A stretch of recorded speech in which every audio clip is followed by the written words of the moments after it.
ಸಹೃದಯರಿಗೆ ಸಸ್ನೇಹ ವಂದನೆ. ಇಂದು ಮತ್ತು ನಾಳೆ ಈ ಗೋಖಲೆ DVG ಸಭಾಂಗಣದಲ್ಲಿ ಅಂತಃಪುರ ಗೀತೆಯ ಶೃಂಗಾರ ಕಾವ್ಯ ರಸರಮ್ಯ ವಿಮೋದ ಬೋಧದ ರುಚಿ ಸತ್ರ ನಡೆಯಲಿಕ್ಕಿದೆ. ಆದರೆ ಇದು DVGಯವರ ಅಂತಃಪುರ ಗೀತೆ ಅಲ್ಲ, ಇದು ರಾಧಾಂತಃಪುರ ಗೀತೆ, ಕೃಷ್ಣಾಂತಃಪುರ ಗೀತೆ. ಅಮರಕವಿ ಜಯದೇವ ಹೃದಯದ ಹಾಳೆಯಲ್ಲಿ ನಾಲಗೆಯ ಲೆಕ್ಕಣಿಕೆಯಿಂದ ಅಳಿಸಿ ಹೋಗದಂತೆ ಅಚ್ಚು ಮೂಡಿಸಿ ಭಾರತೀಯ ಕಲಾ ಸಾಹಿತ್ಯ ಸಂಗೀತಕ್ಕೆ ಶಾಶ್ವತವಾಗಿ ಕಾಯಕಲ್ಪ ಮಾಡಿದ ಶ್ರೀಖಂಡಕಾವ್ಯ ಗೀತಗೋವಿಂದ. ಸುಮಾರು 12ನೇ ಶತಮಾನದಲ್ಲಿ ಭಾರತೀಯ ಸಾಹಿತ್ಯ ಕ್ಷೇತ್ರದ ದಿಕ್ಸುಂದರಿ ವದನ ಚಂದನ ಬಿಂದುರಿಂದುವಂತೆ ಮೂಡಿಬಂದ ಗೀತಗೋವಿಂದ. ಇದು ಗೀತಗೋವಿಂದದ್ದೇ ಒಂದು ಸಾಲು. ಚಿತ್ರ, ಶಿಲ್ಪ, ನೃತ್ಯ, ಗೀತ, ನಾಟ್ಯ, ಸಾಹಿತ್ಯಾದಿ ಪ್ರಕಾರಗಳಿಗೆ ಹೊಸ ಹಾದಿಯನ್ನೇ ತೋರಿಸಿತು. ಮಾತ್ರಾ ಛಂದಸ್ಸಿನ ಮೂಲವಾದ ಗೇಯ ಪ್ರಬಂಧಗಳನ್ನು ಸಂಸ್ಕೃತದ ಭಾಷಾ ಗಾಂಭೀರ್ಯಕ್ಕೆ ಒಗ್ಗುವಂತೆ ಮೃದುಗೊಳಿಸಿದ್ದು, ರೂಪಣಗೊಳಿಸಿದ್ದು ಜಯದೇವ ಕವಿಯ ಅನನ್ಯತೆ. ಗೀತಗೋವಿಂದದ ರಾಚನೀಕ ಸ್ವರೂಪ ಎಷ್ಟು ಅಮಲಿನ ಅಂದರೆ ಶುದ್ಧ ಅಂತ, ಅಮಲಿನ ಆಗಿತ್ತು ಅಂದರೆ ಅದನ್ನೇ ಅನುಕರಿಸಿ ಗೀತಗೌರೀಶ, ಕೃಷ್ಣಗೀತ, ಗೀತರಾಘವ, ಗೀತಗಿರೀಶ, ಗೀತವೀತರಾಗ, ಗೀತಗಂಗಾಧರ ಇತ್ಯಾದಿ 100 ಕೃತಿಗಳು ಹುಟ್ಟೊಡೆದವು. ಗೀತಗೋವಿಂದ ಶೃಂಗಾರವೇ ರಸರಾಜವಾಗಿ ಆದ್ಯಂತ ಮೈಮರಿದ ರಕ್ತಿಕಾವ್ಯ ಆದರೂ ಉತ್ತರ ಭಾರತದ ರಾಧಾಕೃಷ್ಣ ಪಂಥದವರಿಗೆ, ವೈಷ್ಣವ ಪ್ರಪತ್ತಿ ಮಾರ್ಗಿಗಳಿಗೆ ಇದು ಪ್ರಧಾನವಾದ ಪ್ರಮಾಣ ಗ್ರಂಥ. ಈ ಕಾವ್ಯದ 12 ಸರ್ಗಗಳಲ್ಲಿ 24 ಅಷ್ಟಪದಿಗಳಲ್ಲಿ ಕಾಮವ್ಯಾಪಾರವನ್ನು ಕವಿ ನಿರ್ವಂಚನೆಯಿಂದ ವಾಚ್ಯವಾಗಿಯೇ ಚಿತ್ರಿಸಿದ್ದರೂ ಕೃಷ್ಣ, ರಾಧೆ, ಸಖಿ ಈ ಪಾತ್ರಗಳ ತ್ರಿಕೋಣಗಳ ಮೂಲಕ ಪರಮಾತ್ಮ, ಆತ್ಮ, ಗುರು ಭಾವವನ್ನು ಆರೋಪಿಸಿ ಇದನ್ನು 100ಕ್ಕೆ 100 ಗುರುಕೃಪೆಯಿಂದಾಗುವ ಜೀವಬ್ರಹ್ಮೈಕ್ಯ ಸಿದ್ಧಿ ಎನ್ನುವ ಕಾವ್ಯಧನ್ಯತೆಯನ್ನೂ ನಮ್ಮ ಪರಂಪರೆ ಕಂಡಿದೆ. ಅದು ಮಧುರಾದ್ವೈತ ಎನಿಸಿಕೊಂಡಿದೆ.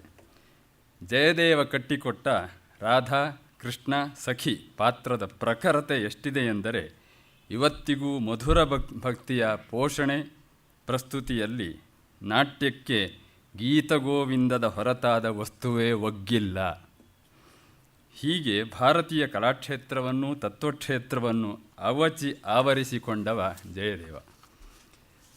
ಕೇವಲ 1-2 ಹಗಲು ಇರುಳುಗಳ ಯಾಮಯಾಮದ ಯಾತಾಯಾತದ ಮನೋಯಾತನೆಯ ವಿರಹ ನಿಪೀಡನದ ವಿಸ್ತೃತ ವಿವರದ ಅನುಭಾವ್ಯ ಕಾವ್ಯವಾದ ಗೀತಗೋವಿಂದದಲ್ಲಿ ಕಥೆಯಿಲ್ಲ, ಕಥನವೂ ಇಲ್ಲ. ಇಡೀ ಕಾವ್ಯದ ಸ್ನಿಗ್ಧತೆ ಇರುವುದು ಶೃಂಗಾರ ಚಿತ್ರದಲ್ಲಿ, ಆಕರ್ಷಣೆ ಇರುವುದು ಪದ ಲಾಲಿತ್ಯದಲ್ಲಿ, ಆಸ್ವಾದ ಇರುವುದು ಶಬ್ದಗಳ ತಾಲಗತಿಯಲ್ಲಿ. ಇಡೀ ಪದ್ಯಪಾದವೇ ಸಮಸ್ತ ಪದವಾಗಿ ಅರ್ಥಾನುಸರಣೆಗೆ ಕ್ಲಿಷ್ಟವೆನಿಸಬಹುದಾದರೂ ಅರ್ಥವಾಗದಿದ್ದರೂ ಶಬ್ದದ ನಾದಮಾಧುರ್ಯ, ಗತಿ ಸುಭಗತೆ ನಮ್ಮನ್ನು ತಲೆದೂಗಿಸಿಕೊಂಡು ಕರೆದೊಯ್ಯುತ್ತದೆ ರಾಧಾಕೃಷ್ಣರ ಚಾವಡಿಗೆ. ಹಾಗಾಗಿಯೇ ನಾಯಿಕಾಭಾವ ನಾಟ್ಯಕ್ಕೆ ಈ ಅಷ್ಟಪದಿ ಸುಲಭ ವಶ್ಯವಾಗುತ್ತದೆ. ಪರುಷಾಕ್ಷರ ಪ್ರಯೋಗ ಅಂದರೆ ಹೊರಟಾದ ಅಕ್ಷರವೇ ಇಲ್ಲ ಇದರಲ್ಲಿ ಅನ್ನುವಷ್ಟು ಪರುಷಾಕ್ಷರ ಪ್ರಯೋಗದ ತೊಡಕೆ ಬರದಂತೆ ಆ ಶಬ್ದ ಸಂಪತ್ತನ್ನು ಕವಿ ಹೇಗೆ ಒಪ್ಪಗೊಳಿಸಿದ, ಓರಣಗೊಳಿಸಿದ, ಅಂತಹ ರಚನೆಯ ಹಿಂದಿರುವ ಕವಿಯ ನಾಟ್ಯಶೀಲ ಕಲ್ಪನೆ ಎಷ್ಟು ಪ್ರಾಯೋಗಿಕ ಆದುದು ಅಂತ ಕಂಡಾಗ ನಮಗಾಗುವುದು ಬೆರಗು ಮಾತ್ರ. ಹಾಗೆಯೇ ವಿರಹಿಣಿ ರಾಧೆಯ ಧಿಮಾಗು ಎಷ್ಟು ಖರಾಬಾಗಿದೆ ಅಂತ ಹೇಳಲು 2 ಸಾಲಿನ ಪದ್ಯದಲ್ಲಿ 11 ಕ್ರಿಯಾಪದ ತರುತ್ತಾನೆ ಈ ಕವಿ. ಪರುಷಾಕ್ಷರ ಪ್ರಯೋಗವನ್ನು ಪ್ರಯೋಗಿಸದೇ ಇರುವವನು ಕೂಡ. ಸಾ ರೋಮಾಂಚತಿ, ಸೀತ್ಕರೋತಿ, ವಿಲಪತಿ, ಉತ್ತಂಪತೆ, ತಾಮ್ಯತಿ, ಧ್ಯಾಯತಿ, ಉದ್ಭ್ರಮತಿ, ಪ್ರಮೀಲತಿ, ಪತತಿ, ಉದ್ಯಾತಿ, ಮೂರ್ಛತ್ಯಪಿ ಎಂದು ವೃತ್ತದಲ್ಲಿ ತರ್ತಾನೆ.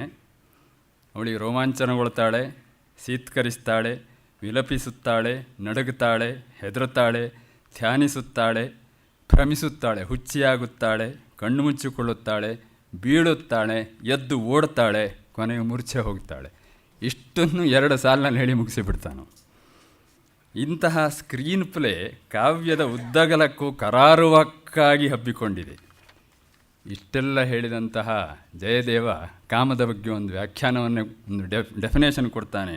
ಕಾಮಸ್ಯ ವಾಮಾಗತಿ ಎಂಬುದು ಅವನ ಉದ್ಗಾರ. ಕಾಮ ವಾಮದ ಗತಿ ಉಳ್ಳದ್ದು ಅಂತ. ಇವನು ಲೆಫ್ಟಿಸ್ಟ್ ಅಲ್ಲ. ವಾಮ ಅನ್ನೋದಕ್ಕೆ ಸುಂದರ ಅನ್ನುವ ಅರ್ಥವೂ ಇದೆ, ಕಾಮಕ್ಕೆ ಸುಂದರವಾದ ಗತಿಯೂ ಇದೆ. ಹಾಗೆ ಇದು ಎಡಗೈಗೆ ಸಂಬಂಧಿಸಿದ್ದು ಅಥವಾ ಎಡಭಾಗದ್ದು ಅನ್ನುವ ಹಾಗೆ ಕಾಮಸ್ಯ ವಾಮಾಗತಿ ವಕ್ರಗತಿ ಅಂತ. ಅದಕ್ಕೋ ಏನೋ ತನ್ನ ಕಾವ್ಯಕ್ಕೆ ಗೀತಗೋವಿಂದ ಎಂಬ ವಿಲಕ್ಷಣ ಹೆಸರನ್ನು ಇಟ್ಟಿದ್ದಾನೆ ಈತ. ಯಾಕೆಂದರೆ ಗೀತಂ, ಗೀತ ಅಂದರೆ ಇದು ರಸಿಕರ ಬಾಬ್ತು. ಗೀತ ತಾಳ ಹಾಕ್ಕೊಂಡು ಹೇಳುವಂಥದ್ದು. ಗೋವಿಂದ ಅಂದರೆ ಪರಮಾರ್ಥದ ಕೆಟಗರಿ. ಬ್ರಹ್ಮಚಾರಿಗಳಿಗೆ, ಯತಿಗಳಿಗೆ ಗೀತ ನೃತ್ಯ ವರ್ಜ್ಯ. ಕಾರಣ ಗೀತದಲ್ಲಿ ಗೋವಿಂದ ಇರೋದಿಲ್ವಂತೆ, ಗೋವಿಂದ ಇರುವಲ್ಲಿ ಗೀತ ಇರೋದಿಲ್ವಂತೆ. ಆದರೆ ಪೂರಾ ಗೀತ ಗೋವಿಂದ ಬಾಯಿಪಾಠ ಬರುವ ಶತಾವಧಾನಿ ಡಾಕ್ಟರ್ ಗಣೇಶರು ಕಾವ್ಯ ಸಾರಥ್ಯದ ಮೂಲಕ ನಮ್ಮನ್ನು ಶೃಂಗಾರ ತೀರ್ಥಕ್ಕೆ ಒಯ್ದು ರಸಕ್ಷೇತ್ರದ ಪರಿಚಯ ಮಾಡುವ ಕ್ಷೇತ್ರಜ್ಞತ್ವದ ಕರ್ಣಧಾರರಾಗಿದ್ದಾರೆ ಇವತ್ತು. ಅವರಿಗೆ ಹಾರ್ದಿಕವಾದಂತಹ ಸ್ವಾಗತ. ಶ್ರೀಜಯದೇವ ಭಣಿತಮಿದಂ ಅನುಪದ ನಿಗದಿತ ಮಧುರಿಪು ಮೋದಂ ಜನಯತು ರಸಿಕ ಜನೇಶು ಮನೋರಮ ರತಿರಸ ಭಾವ ವಿನೋದಂ. ಇದು ಜಯದೇವನ ಅಷ್ಟಪದಿಯಲ್ಲೇ ಬರುವ 2 ಸಾಲು. ಅದರ ತಾತ್ಪರ್ಯ ಶಬ್ದಗಳಿಗೆ ಮಾಧವನ ಆನಂದವನ್ನು ಹೇಳುತ್ತಾ ಹೋದ ಶ್ರೀ ಜಯದೇವನ ಈ ಮಾತು ಮನೋರಮವಾದ ರತಿ ರಸ ಭಾವಗಳ ಸೊಗಸನ್ನು ರಸಿಕ ಜನರಲ್ಲಿ ಉಂಟು ಮಾಡಲಿ ಎನ್ನುವ ಜಯದೇವ ಕವಿಯ ಆಶಯವನ್ನು ಆಗು ಮಾಡಿಸಲು ಕಾರ್ಯಕ್ರಮವನ್ನು ಆಯೋಜಿಸಿದಂತಹ ಶ್ರೀಮತಿ ಗೌರಮ್ಮ ಶಂಕರನಾರಾಯಣ ಮತ್ತು ಶ್ರೀ ಶಂಕರನಾರಾಯಣ ಅವರಿಗೆ ಹಾರ್ದಿಕವಾದಂತಹ ಸ್ವಾಗತ. ಆಸ್ವಾದಿಸಲು ಬಂತಹ ಪ್ರೇಕ್ಷಕಾಂಗಣದ ತಮಗೆಲ್ಲ ಹಾರ್ದ ಸ್ವಾಗತ. ಧನ್ಯವಾದ.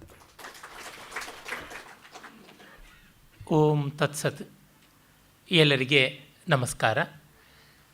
ಇಂದು ಮತ್ತು ನಾಳೆ ಕವಿವರ ಜಯದೇವನ ಗೀತಗೋವಿಂದದ ಒಂದು ಪರಿಚಯಾತ್ಮಕವಾದ ಉಪನ್ಯಾಸ. ಈ 2 ಉಪನ್ಯಾಸಗಳನ್ನು ನಾನು 2 ರೀತಿಯಲ್ಲಿ ವಿಭಾಗ ಮಾಡಿಕೊಂಡಿದ್ದೇನೆ. ಇಂದು ಜಯದೇವನ ಕರ್ತೃತ್ವ, ವ್ಯಕ್ತಿತ್ವ, ಅವನ ಬಗೆಗೆ ಹರಡಿರುವ ಕಥೆ ಆಖ್ಯಾಯಿಕೆಗಳ ಸಂಕ್ಷಿಪ್ತ ಪರಿಚಯ, ಅವನ ಸ್ಥಾನ ಸಂಸ್ಕೃತ ಕಾವ್ಯ ಪ್ರಪಂಚದಲ್ಲಿ ಏನು, ಮತ್ತು ಬೇರೆ ಬೇರೆ ಕಲಾ ಪ್ರಕಾರಗಳಲ್ಲಿ ಗೀತಗೋವಿಂದದ ಪ್ರಭಾವ ವ್ಯಾಪನ ಹೇಗಿದೆ, ವಿಶೇಷವಾಗಿ ಸಂಗೀತ, ನೃತ್ಯ, ಚಿತ್ರ, ಸ್ವಲ್ಪ ಮಟ್ಟಿಗೆ ಶಿಲ್ಪ, ಇಲ್ಲೆಲ್ಲ ಅದು ಹೇಗೆ ಅಭಿವ್ಯಕ್ತಿಗೊಂಡಿದೆ, ಮತ್ತು ಭಾರತೀಯ ಭಾಷೆಗಳಲ್ಲಿ, ಪ್ರಾದೇಶಿಕ ಭಾಷೆಗಳಲ್ಲಿ ಸಂಸ್ಕೃತದ ಹಿನ್ನೆಲೆಯಲ್ಲಿ ಈ ಕೃತಿ ಮಾಡಿರುವ ಪ್ರಭಾವ ಎಂಥದ್ದು, ಮತ್ತು ಗೀತಗೋವಿಂದಕ್ಕಿರುವ ಬೇರೆ ಬೇರೆ ಆಯಾಮಗಳು, ಕಲೇತರವಾದ ಆಯಾಮಗಳು, ಅಂದರೆ ಮತ, ಶ್ರದ್ಧೆ, ಭಕ್ತಿ, ರಾಧಾತತ್ವ ಇತ್ಯಾದಿಗಳನ್ನು ಕುರಿತು ಒಂದಷ್ಟು ವಿಸ್ತರಣೆ ಮಾಡುವುದು. ನಾಳೆ ಪ್ರಧಾನವಾಗಿ ಅಷ್ಟಪದಿಗಳನ್ನು ಇಟ್ಟುಕೊಂಡು ಅವುಗಳ ಸಾಹಿತ್ಯ ಸ್ವಾರಸ್ಯ ಮತ್ತು ಅವು ಬೇರೆ ಕಲೆಗಳಿಗೆ ಯಾವ ರೀತಿಯಲ್ಲಿ ಅವಕಾಶವನ್ನು ಇನ್ನೂ ಹೆಚ್ಚಾಗಿ ಕೊಡುವಂಥ ಸಂದರ್ಭ ಇದೆ, ವ್ಯಾಪ್ತಿ ಇದೆ ಅಂತನ್ನುವುದನ್ನು ತೋರ್ಪಡಿಸುವಂಥದ್ದು. ನಿಜ, ಈ 24 ಅಷ್ಟಪದಿಗಳ 91ರಿಂದ 96ರವರೆಗೆ ಇರುವಂಥ ಶ್ಲೋಕಗಳು ಅಂತಂತಾರೆ. ಬೇರೆ ಬೇರೆ ಪಾಠಗಳಲ್ಲಿ ಬೇರೆ ಬೇರೆ ವ್ಯತ್ಯಾಸ ಉಂಟು. ನನ್ನ ಹತ್ತಿರ ಇರುವಂಥ ಪಾಠದಲ್ಲಿ 93 ಶ್ಲೋಕಗಳು ಉಂಟು. 93 ಶ್ಲೋಕ ಮತ್ತು 24 ಅಷ್ಟಪದಿ, 12 ಸರ್ಗ. 12 ಸರ್ಗಗಳು ಭಾಗವತದ 12 ಸ್ಕಂಧಗಳಿಗೆ ಸಂಕೇತ ಅಂತ ಶ್ರದ್ಧೆ. ಹಾಗೆ 24 ಅಷ್ಟಪದಿಗಳು ಸಾಂಖ್ಯದ 24 ತತ್ವಗಳಿಗೆ, ಗಾಯತ್ರಿಯ 24 ಅಕ್ಷರಗಳಿಗೆ, ಧರ್ಮಚಕ್ರದ 24 ಅರಗಳಿಗೆ ಎಲ್ಲ ಸಂಕೇತ ಅಂತ ಹೇಳ್ತಾರೆ. ಒಟ್ಟಿನಲ್ಲಿ ಈ ರೀತಿ ವ್ಯಾಪ್ತಿ ಇರತಕ್ಕಂಥ ಈ ಒಂದು ಕೃತಿಯನ್ನು ಸಮಗ್ರವಾಗಿ ಪರಿಚಯ ಮಾಡಿಸ್ಕೊಡ್ತೀನಿ ಎನ್ನುವಂಥದ್ದು ಸಾಹಸದ ಮಾತು. ಆದರೆ ಸಾಕಾದೀತು ಅನ್ನುವ ಭಾವ ಉಂಟು. ಇದನ್ನು ಮಾಡಿಸುವಲ್ಲಿ ಕೈಯನ್ನು ಚಾಚಿ ಸಹಾಯ ಮಾಡಿದಂಥ ಆಯೋಜಕರಿಗೆ, ಪ್ರಾಯೋಜಕರಿಗೆ, ಎಲ್ಲಕ್ಕಿಂತ ಮಿಗಿಲಾಗಿ ಜಯದೇವ ಗೀತಗೋವಿಂದ ಅಂತ ಕೇಳಿ ಇಷ್ಟು ಜನ ಬಂದಿದ್ದೀರಲ್ಲ, ಬಹಳ ಸಂತೋಷದ ಸಂಗತಿ. ಇಂದು ವಿದ್ವದ್ ರಸಿಕರಿದ್ದಾರೆ, ವಿಶೇಷವಾಗಿ ಅಭಿನಯದಲ್ಲಿ ಪಳಗಿರ್ತಕ್ಕಂಥ ನಮ್ಮ ನಿರುಪಮ ಹಾಗೂ ರಾಜೇಂದ್ರ ಅಂಥವರು ಬಂದಿದ್ದಾರೆ, ಕವಿಗಳು ಬಂದಿದ್ದಾರೆ. ಈ ಎಲ್ಲ ಕಾರಣದಿಂದ ಇದು ನಿಜವಾಗಿ ರಸಜ್ಞರ ಸಭೆ. ಸಭಾ ಸರಸ್ವತಿಗೆ ನಮಸ್ಕಾರ. ನನಗೀಗ 50 ವರ್ಷ ಆಗಿದೆ. ಸುಮಾರು 45 ವರ್ಷಗಳ ಕೆಳಗೆ ಅದು ಯಾವಾಗಲೂ ಒಂದು ಪತ್ರಿಕೆಯಲ್ಲಿ ಅಂತ ಆಗಷ್ಟೇ ನಾನು ಅಕ್ಷರ ಕೂಡಿಸಿಕೊಂಡು ಕನ್ನಡವನ್ನು ಓದೋದು ಅಭ್ಯಾಸ ಮಾಡಿದ್ದೆ. ಗೀತಗೋವಿಂದದ ಬಗ್ಗೆ ಒಂದು ಲೇಖನವನ್ನು ನನಗೆ ಗೊತ್ತಿದ್ದ ರೀತಿಯಲ್ಲಿ, ನನಗೆ ಎಟುಕುವ ಒಂದು ರೀತಿಯಲ್ಲಿ ನಾನು ಅರ್ಥ ಮಾಡಿಕೊಂಡಿದ್ದು ಇಂದೂ ಮರೆಯಲಾಗದ್ದು ಅಂತಂದರೆ, ಒಬ್ಬ ಸಂಸ್ಕೃತ ಕವಿಯ ಪರಿಚಯ ಅಂತ ನಾನು ಮೊದಲು ಮಾಡಿಕೊಂಡಿದ್ದೆ ಜಯದೇವನ ಗೀತಗೋವಿಂದ. ಆ ಒಂದು ಪತ್ರಿಕೆಯಲ್ಲಿ ಕೆಲವೊಂದಿಷ್ಟು ಕಾಂಗಡ, ಪಹಾಡಿ, ಬಾಶೋಳಿ ಈ ರೀತಿಯಾದ ಶೈಲಿಯ ಚಿತ್ರಗಳು ಇದ್ದಂತೆ ನೆನಪು. ಮತ್ತು ಅಲ್ಲಲ್ಲಿ ಅಷ್ಟಪದಿಗಳ ಸಾಲುಗಳನ್ನು ಕೂಡ ಇಟ್ಟಿದ್ದು. ಆಗಷ್ಟೇ ಅಕ್ಷರಾಭ್ಯಾಸ ಮಾಡಿ ಅಕ್ಷರ ಕೂಡಿಸಿಕೊಂಡು ಓದುವ ನನಗೂ ಸಲೀಸಾಗಿ ಓದಿಕೊಳ್ಳುವಂಥ ಮಧುರ ಕೋಮಲ ಕಾಂತ ಪದಾವಲಿ. ಅಲ್ಲಿ ನನಗೆ ಮಾಸದ ಮುದ್ರೆ ಹಾಕಿದ್ದು ಧೀರ ಸಮೀರೆ ಯಮುನಾ ತೀರೆ ವಸತಿ ವನೇ ವನಮಾಲಿ. ಇಂದೂ ಎಂದೂ ನನ್ನ ಮನಸ್ಸಿನಲ್ಲಿ ಮಾಸದೆ ಅದು ಸದಾ ಉಳಿದಿದೆ. ಈಗಲೂ ಅಷ್ಟೇ ಅನೇಕರು ಅದನ್ನು ಹಾಡಿದ್ದಾರೆ. ನನಗೆ ಬಹಳ ಇಷ್ಟವಾಗುವಂಥದ್ದು ಅದನ್ನು ಹಾಡಿದ ಇಬ್ಬರು ಗಾಯಕರು.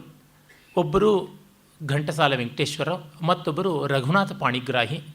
ಅದರೊಳಗೂ ರಘುನಾಥ ಪಾಣಿಗ್ರಾಹಿ ಅಂತೂ ಧೀರ ಸಮೀರೆ ಅಂತ ಧೀರ ಅಷ್ಟು ತೆಗೆದುಕೊಳ್ತಾರೆ. ಆಗ ನನಗೆ ಸಮೀರ ಅಂದರೆ ಗಾಳಿ ಅಂತನ್ನುವುದನ್ನು ಯಾರು ಅರ್ಥ ಹೇಳಿದ್ರು ಅಲ್ಲೇ ಬರೆದಿತ್ತೋ ಗೊತ್ತಿಲ್ಲ. ಆದರೆ ಧೀರ ಅನ್ನೋದಕ್ಕೆ ಎಲ್ಲೂ ಅರ್ಥ ಬರೆದಿರಲಿಲ್ಲ. ಇಂದು ಯಾರೂ ಬರೆಯೋಕ್ಕಾಗಿಲ್ಲ. ಧೀರ ಸಮೀರ ಅನ್ನೋದಕ್ಕೆ ಅರ್ಥ ಬರೆಯೋಕ್ಕಾಗೋಲ್ಲ. ಧೀರ ಅಂದರೆ ಬುದ್ಧಿವಂತ, ಧೀ ಅಂದರೆ ಬುದ್ಧಿ, ಬುದ್ಧಿಗೆ ಸಂಬಂಧಪಟ್ಟಂಥದ್ದು ಇರಚ್ ಪ್ರತ್ಯಯವನ್ನು ಹಾಕಿ ಧೀರ ಅಂತ ಮಾಡಿದ್ದಾರೆ. ಆದರೆ ಗಾಳಿ ಹೇಗೆ ಬುದ್ಧಿವಂತ ಆಯಿತು ನೋಡಿ. ಧೀರ ಅಂದರೆ ಬುದ್ಧಿವಂತಿಕೆ, ಬುದ್ಧಿವಂತ. ಸಮೀರ ಅಂದರೆ ಗಾಳಿ. ಇವೆರಡೂ ಒಟ್ಟಿಗೆ ಸೇರಿಸಿದ್ರೆ ಅದು ಎರಡಕ್ಕಿಂತ ಭಿನ್ನವಾಗಿರುವಂಥ ಅರ್ಥ. ಅದು ಏನು ಅಂತ ಯಾವ ನಿಘಂಟು ಕೊಡೋಕ್ಕಾಗೋಲ್ಲ, ಯಾವ ಪಂಡಿತನೂ ಹೇಳೋಕ್ಕಾಗೋಲ್ಲ. ಧೀರ ಸಮೀರ ಅಂದರೆ ಅನುಭವಿಸಬೇಕು, ಆಸ್ವಾದಿಸಬೇಕು. ಕಣ್ಣು ಮುಚ್ಚಿಕೊಂಡು ನಾವು ಯಮುನಾ ನದಿ ತೀರ ವಾನೀರ ಕುಂಜಗಳಲ್ಲಿ ಸೇರಿಕೊಂಡು ಬಿಡಬೇಕು. ಆಗ ಮಾತ್ರ ನಮಗೆ ಗೊತ್ತಾಗುತ್ತದೆ. ಅಂದರೆ ಇದು ಕವಿ ಮಾಡುವ ಚಮತ್ಕಾರ, ಅಲೌಕಿಕತೆ ಅಂದರೆ ಅದೇ ಉಂಟು. ನಿಘಂಟುವಿನಲ್ಲಿ ಬಳಕೆಯಾಗುವ ಪದಗಳನ್ನೇ ತೆಗೆದುಕೊಂಡು ಅದನ್ನು ಬೇರೊಂದು ವಿಧಾನದಲ್ಲಿ ಸಂಯೋಜನೆ ಮಾಡಿ ಬಿಡಿ ಪದಗಳಿಗೆ ಹೇಳುವ ಅರ್ಥ ಇಡೀ ಪದಗಳಿಗೆ ಹೇಳೋಕ್ಕಾಗೋಲ್ಲ. ಆ ರೀತಿಯಾಗಿ ಮಾಡ್ತಾನೆ. ಆ ಕಾಲದಿಂದ ನನಗೆ ಅದರ ಭಾವ ತೀವ್ರತೆಯ ಪರಿಣಾಮ. ಅನೇಕ ವರ್ಷಗಳಿಂದ ಅದನ್ನು ಓದಿಕೊಳ್ತಾ ಬಂದೆ. ಬೇರೆ ಬೇರೆ ಅಷ್ಟಪದಿಗಳನ್ನು ಓದ್ತಾ ಬಂದೆ. ಜಯದೇವನ ಬಗ್ಗೆ ಕಥೆಗಳು ತಿಳ್ಕೊಳ್ಬೇಕು, ವ್ಯಾಸಂಗ ಮಾಡಬೇಕು ಅಂತ ಸಾಮಾನ್ಯ ಇರುವ 40 ವ್ಯಾಖ್ಯಾನಗಳಿಗೂ ಹೆಚ್ಚು ಸಿಗುತ್ತವೆ.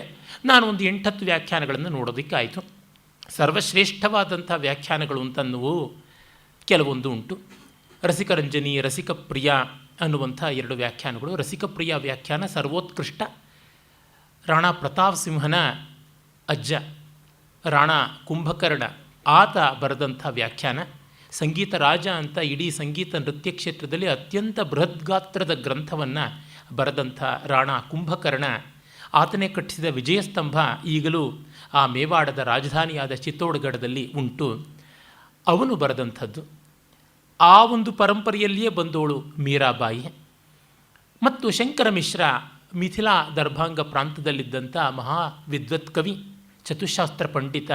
ಅವನ ರಸಿಕರಂಜನಿ.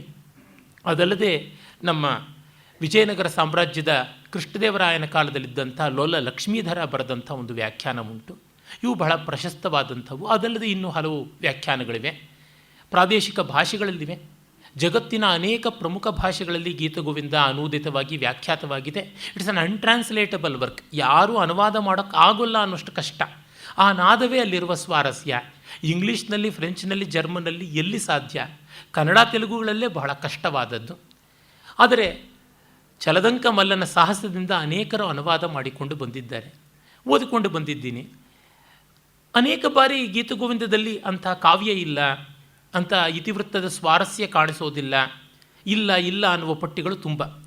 ಗೀತಗೋವಿಂದ ಅನ್ನುವುದರ ಬಗೆಗೆ ಬಹಳ ಮಾರ್ಮಿಕವಾದಂಥ ಒಂದು ಅಭಿಪ್ರಾಯವನ್ನೇ ನಮ್ಮ ರವೀಂದ್ರನಾಥ ಟ್ಯಾಗೂರರ ಸಹೋದರನ ಮಗ, ಅವರ ನೆವ್ಯೂ ಅಂತ ಹೇಳ್ಬೋದಾದಂಥ ಒಬ್ಬರು ವಿದ್ವಾಂಸರು ತುಂಬ ಚೆನ್ನಾಗಿರುವಂಥ ಒಂದು ಕಾಮೆಂಟ್ನ ಮಾಡ್ತಾರೆ.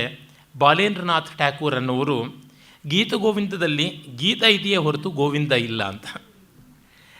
ಇಷ್ಟೆಲ್ಲ ಆಕ್ಷೇಪಗಳು ಬೇಕಾದಂತೆ ಮಾಡಿದ್ದಾರೆ. ನನಗೂ ಅವು ಎಷ್ಟೋ ಬಾರಿ ಸತ್ಯ ಅಂತ ಅನಿಸಿವೆ. ಆದರೂ ಆಕರ್ಷಣೆ ಮಾತ್ರ ಕಡಿಮೆಯಾಗಿಲ್ಲ. ಇದು ಗೀತಗೋವಿಂದದ ಬಗ್ಗೆ ನನಗೆ ಇರುವಂಥ ನಂಟಿನ ಒಂದು ಅಂಶ. ಇನ್ನು ನೇರವಾಗಿ ಈ ಒಂದು ಕೃತಿಯ ಪರಿಚಯದ ಕಡೆಗೆ ಬರೋಣ. ಸಂಸ್ಕೃತ ಸಾಹಿತ್ಯದ ಮೇರು ಸಮಾನವಾದ ಧ್ರುವತಾರೆಗಳು ಅಂತ ಹೇಳುವಲ್ಲಿ ವ್ಯಾಸ, ವಾಲ್ಮೀಕಿ, ಅಶ್ವಘೋಷ, ಭಾಸ, ಕಾಳಿದಾಸ, ಭೌಭೂತಿ, ಬಾಣ, ಬಿಲ್ಹಣ, ಭಾರವಿ, ಶ್ರೀಹರ್ಷ, ಭಟ್ಟಿ, ಮಾಘ, ಸೋಮದೇವ, ಕ್ಷೇಮೇಂದ್ರ ಮೊದಲಾಗಿ ಹೇಳಿಕೊಂಡು ಬಂದು ಜಯದೇವ ಅಂತ ನಿಲ್ಲಿಸುವುದಾಗುತ್ತದೆ. ಜಯದೇವ ಸಂಸ್ಕೃತದ ಶ್ರೇಷ್ಠ ಕವಿಗಳ ಅಥವಾ ಪಥಪ್ರದರ್ಶಕರಾದ ಕವಿಗಳು, ಪಾತ್ ಬ್ರೇಕರ್ಸ್ ಅಂತ ಯಾರಿದ್ದಾರೆ ಅವರ ಪಂಕ್ತಿಯಲ್ಲಿ ಕಟ್ಟ ಕಡೆಗೆ ಬರ್ತಾನೆ. ಅವನಾದ ಮೇಲೆ ನಮ್ಮ ದೇಶಕ್ಕೆ ಇಸ್ಲಾಮಿನ ಆಕ್ರಾಂತಿಯಾಗಿ ಇಡೀ ದೇಶದ ಭವಿಷ್ಯವೇ ಬದಲಾಯಿತು, ದೇಶದ ಇಡೀ ಭೂಪಟವೇ ಬದಲಾಯಿತು, ಜನಜೀವನವೇ ಬದಲಾಯಿತು. ಏನೆಲ್ಲ ವಿಚಿತ್ರವಾದ, ವಿಲಕ್ಷಣವಾದ, ದುರೂಹ್ಯವಾದ, ಭಯಾನಕ ಬರ್ಬರ ಸ್ಥಿತ್ಯಂತರಗಳನ್ನು ಹೊಂದಿತು.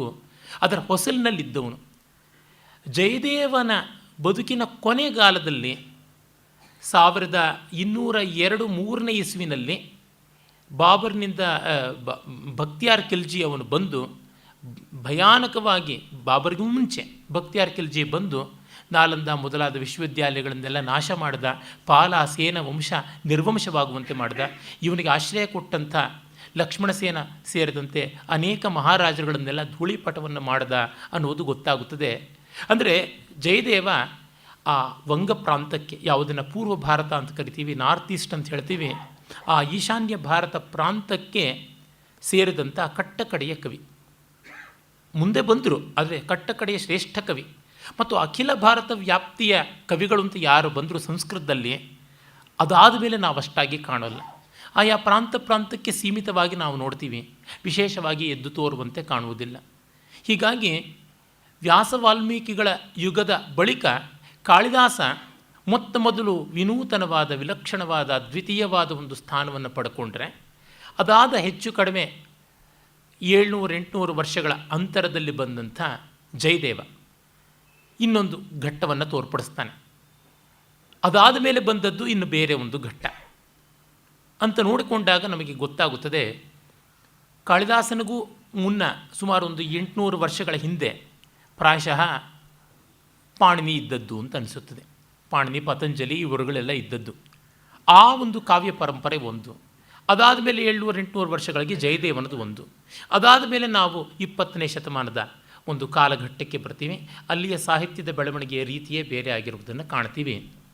ಈ ಅರ್ಥದಲ್ಲಿ ನೋಡಿದಾಗ ಒಂದು ನಿರ್ಣಾಯಕವಾದ ತಿರುವು, ಒಂದು ಹೇರ್ ಪಿನ್ ಕರ್ವ್ನಲ್ಲಿ ನಿಂತಿರತಕ್ಕಂಥವನು ಜಯದೇವ ಅಂತ ಗೊತ್ತಾಗುತ್ತದೆ. ಸಂಸ್ಕೃತದ ಅತ್ಯಂತ ಪ್ರಭಾವಶಾಲಿಗಳಾದ ಮಹಾಕವಿಗಳ ಹೆಸರಿನಲ್ಲಿ ಕಟ್ಟಕಡೆಯವನಾಗಿ ನಿಲ್ತಾನೆ. ನೋಡಿ, ಕಾಳಿದಾಸನ ಪ್ರಭಾವ, ವ್ಯಾಸ ವಾಲ್ಮೀಕಿಗಳ ಪ್ರಭಾವ, ಬಾಣ ಭೌಭೂತಿಗಳ ಪ್ರಭಾವ ಭಾರತದ ಎಲ್ಲ ಭಾಷೆಗಳ ಎಲ್ಲ ಕವಿಗಳ ಮೇಲೂ ಆಯಿತು, ಜಯದೇವನದು ಆಯಿತು. ಆಮೇಲೆ ಮುಂದೆ ಬಂದಂಥ ನೀಲಕಂಠ ದೀಕ್ಷಿತ ಇರ್ಬೋದು, ವಾದಿರಾಜ ಇರ್ಬೋದು, ವೆಂಕಟಾಧ್ವರಿ ಇರ್ಬೋದು, ವೆಂಕಟನಾಥ ಇರ್ಬೋದು, ವೇದಾಂತ ದೇಶಿಕರು, ಅಥವಾ ಅಪ್ಪಯ್ಯ ದೀಕ್ಷಿತ ಇರ್ಬೋದು, ಇನ್ನು ಅನೇಕರು ಬಂದರು, ಜಗನ್ನಾಥ ಪಂಡಿತರಾಜ ಇರ್ಬೋದು. ಇವರು ಯಾರದೂ ಕೂಡ ದೊಡ್ಡ ಸಾಧನೆಯೇ ಹೌದಾದರೂ ಎದ್ದು ತೋರುವಂತೆ ದೇಶ ಭಾಷೆಗಳ ಮೇಲೆ, ವಿವಿಧ ಕಲಾ ಪ್ರಕಾರಗಳ ಮೇಲೆ ಪರಿಣಾಮ ಬೀರಲಿಲ್ಲ. ಅದೇ ವ್ಯಾಸ ವಾಲ್ಮೀಕಿಗಳು ನೋಡಿ, ಇಡೀ ಭಾರತದ ಸಮಗ್ರ ಸಂಸ್ಕೃತಿಯ ಮೇಲೆ ಪರಿಣಾಮ ಬೀರಿದರು. ಕಾಳಿದಾಸ ಶಿಲ್ಪ, ಚಿತ್ರ, ಕಾವ್ಯ ಎಲ್ಲದರ ಮೇಲೆ ಪರಿಣಾಮ ಬೀರಿದ್ದಾನೆ. ಪ್ರತಿಯೊಂದರ ಮೇಲೂ ಕಾಳಿದಾಸನ ಪರಿಣಾಮ ಕಾಣಿಸುತ್ತದೆ. ಇನ್ನು ಬಾಣ ಭೌಭೂತಿಗಳು ಶಿಲ್ಪ, ಚಿತ್ರ ಇತ್ಯಾದಿಗಳ ಮೇಲೆ ಮಾಡದೇ ಇದ್ದರೂ ಎಲ್ಲ ಪ್ರಾಂತದ ಭಾಷೆಗಳ ಮೇಲೆ, ಸಾಹಿತ್ಯ ಪ್ರಕಾರಗಳ ಮೇಲೆ, ಗದ್ಯ ಪದ್ಯ ರಚನಾ ಚಾತುರ್ಯದ ಮೇಲೆ, ಸಮಾಸ ಗುಂಫನದ ಮೇಲೆ, ಭಾಷೆಯ ನಿರ್ವಾಹದ ಮೇಲೆ, ಛಂದೋಗ್ರಹಣದ ಮೇಲೆ ದೊಡ್ಡ ಪರಿಣಾಮ ಬೀರಿದರು. ಭಾರವಿ, ಮಾಘ ಅದೇ ರೀತಿಯಲ್ಲಿ ಮಾಡಿದ್ದಾರೆ. ಆದರೆ ಜಯದೇವ ಮಾತ್ರ ಕಾಳಿದಾಸನಿಗೆ ಹೆಗಲಣಿಯಾಗಿ ನಿಲ್ತಾನೆ ಪ್ರಭಾವದಲ್ಲಿ.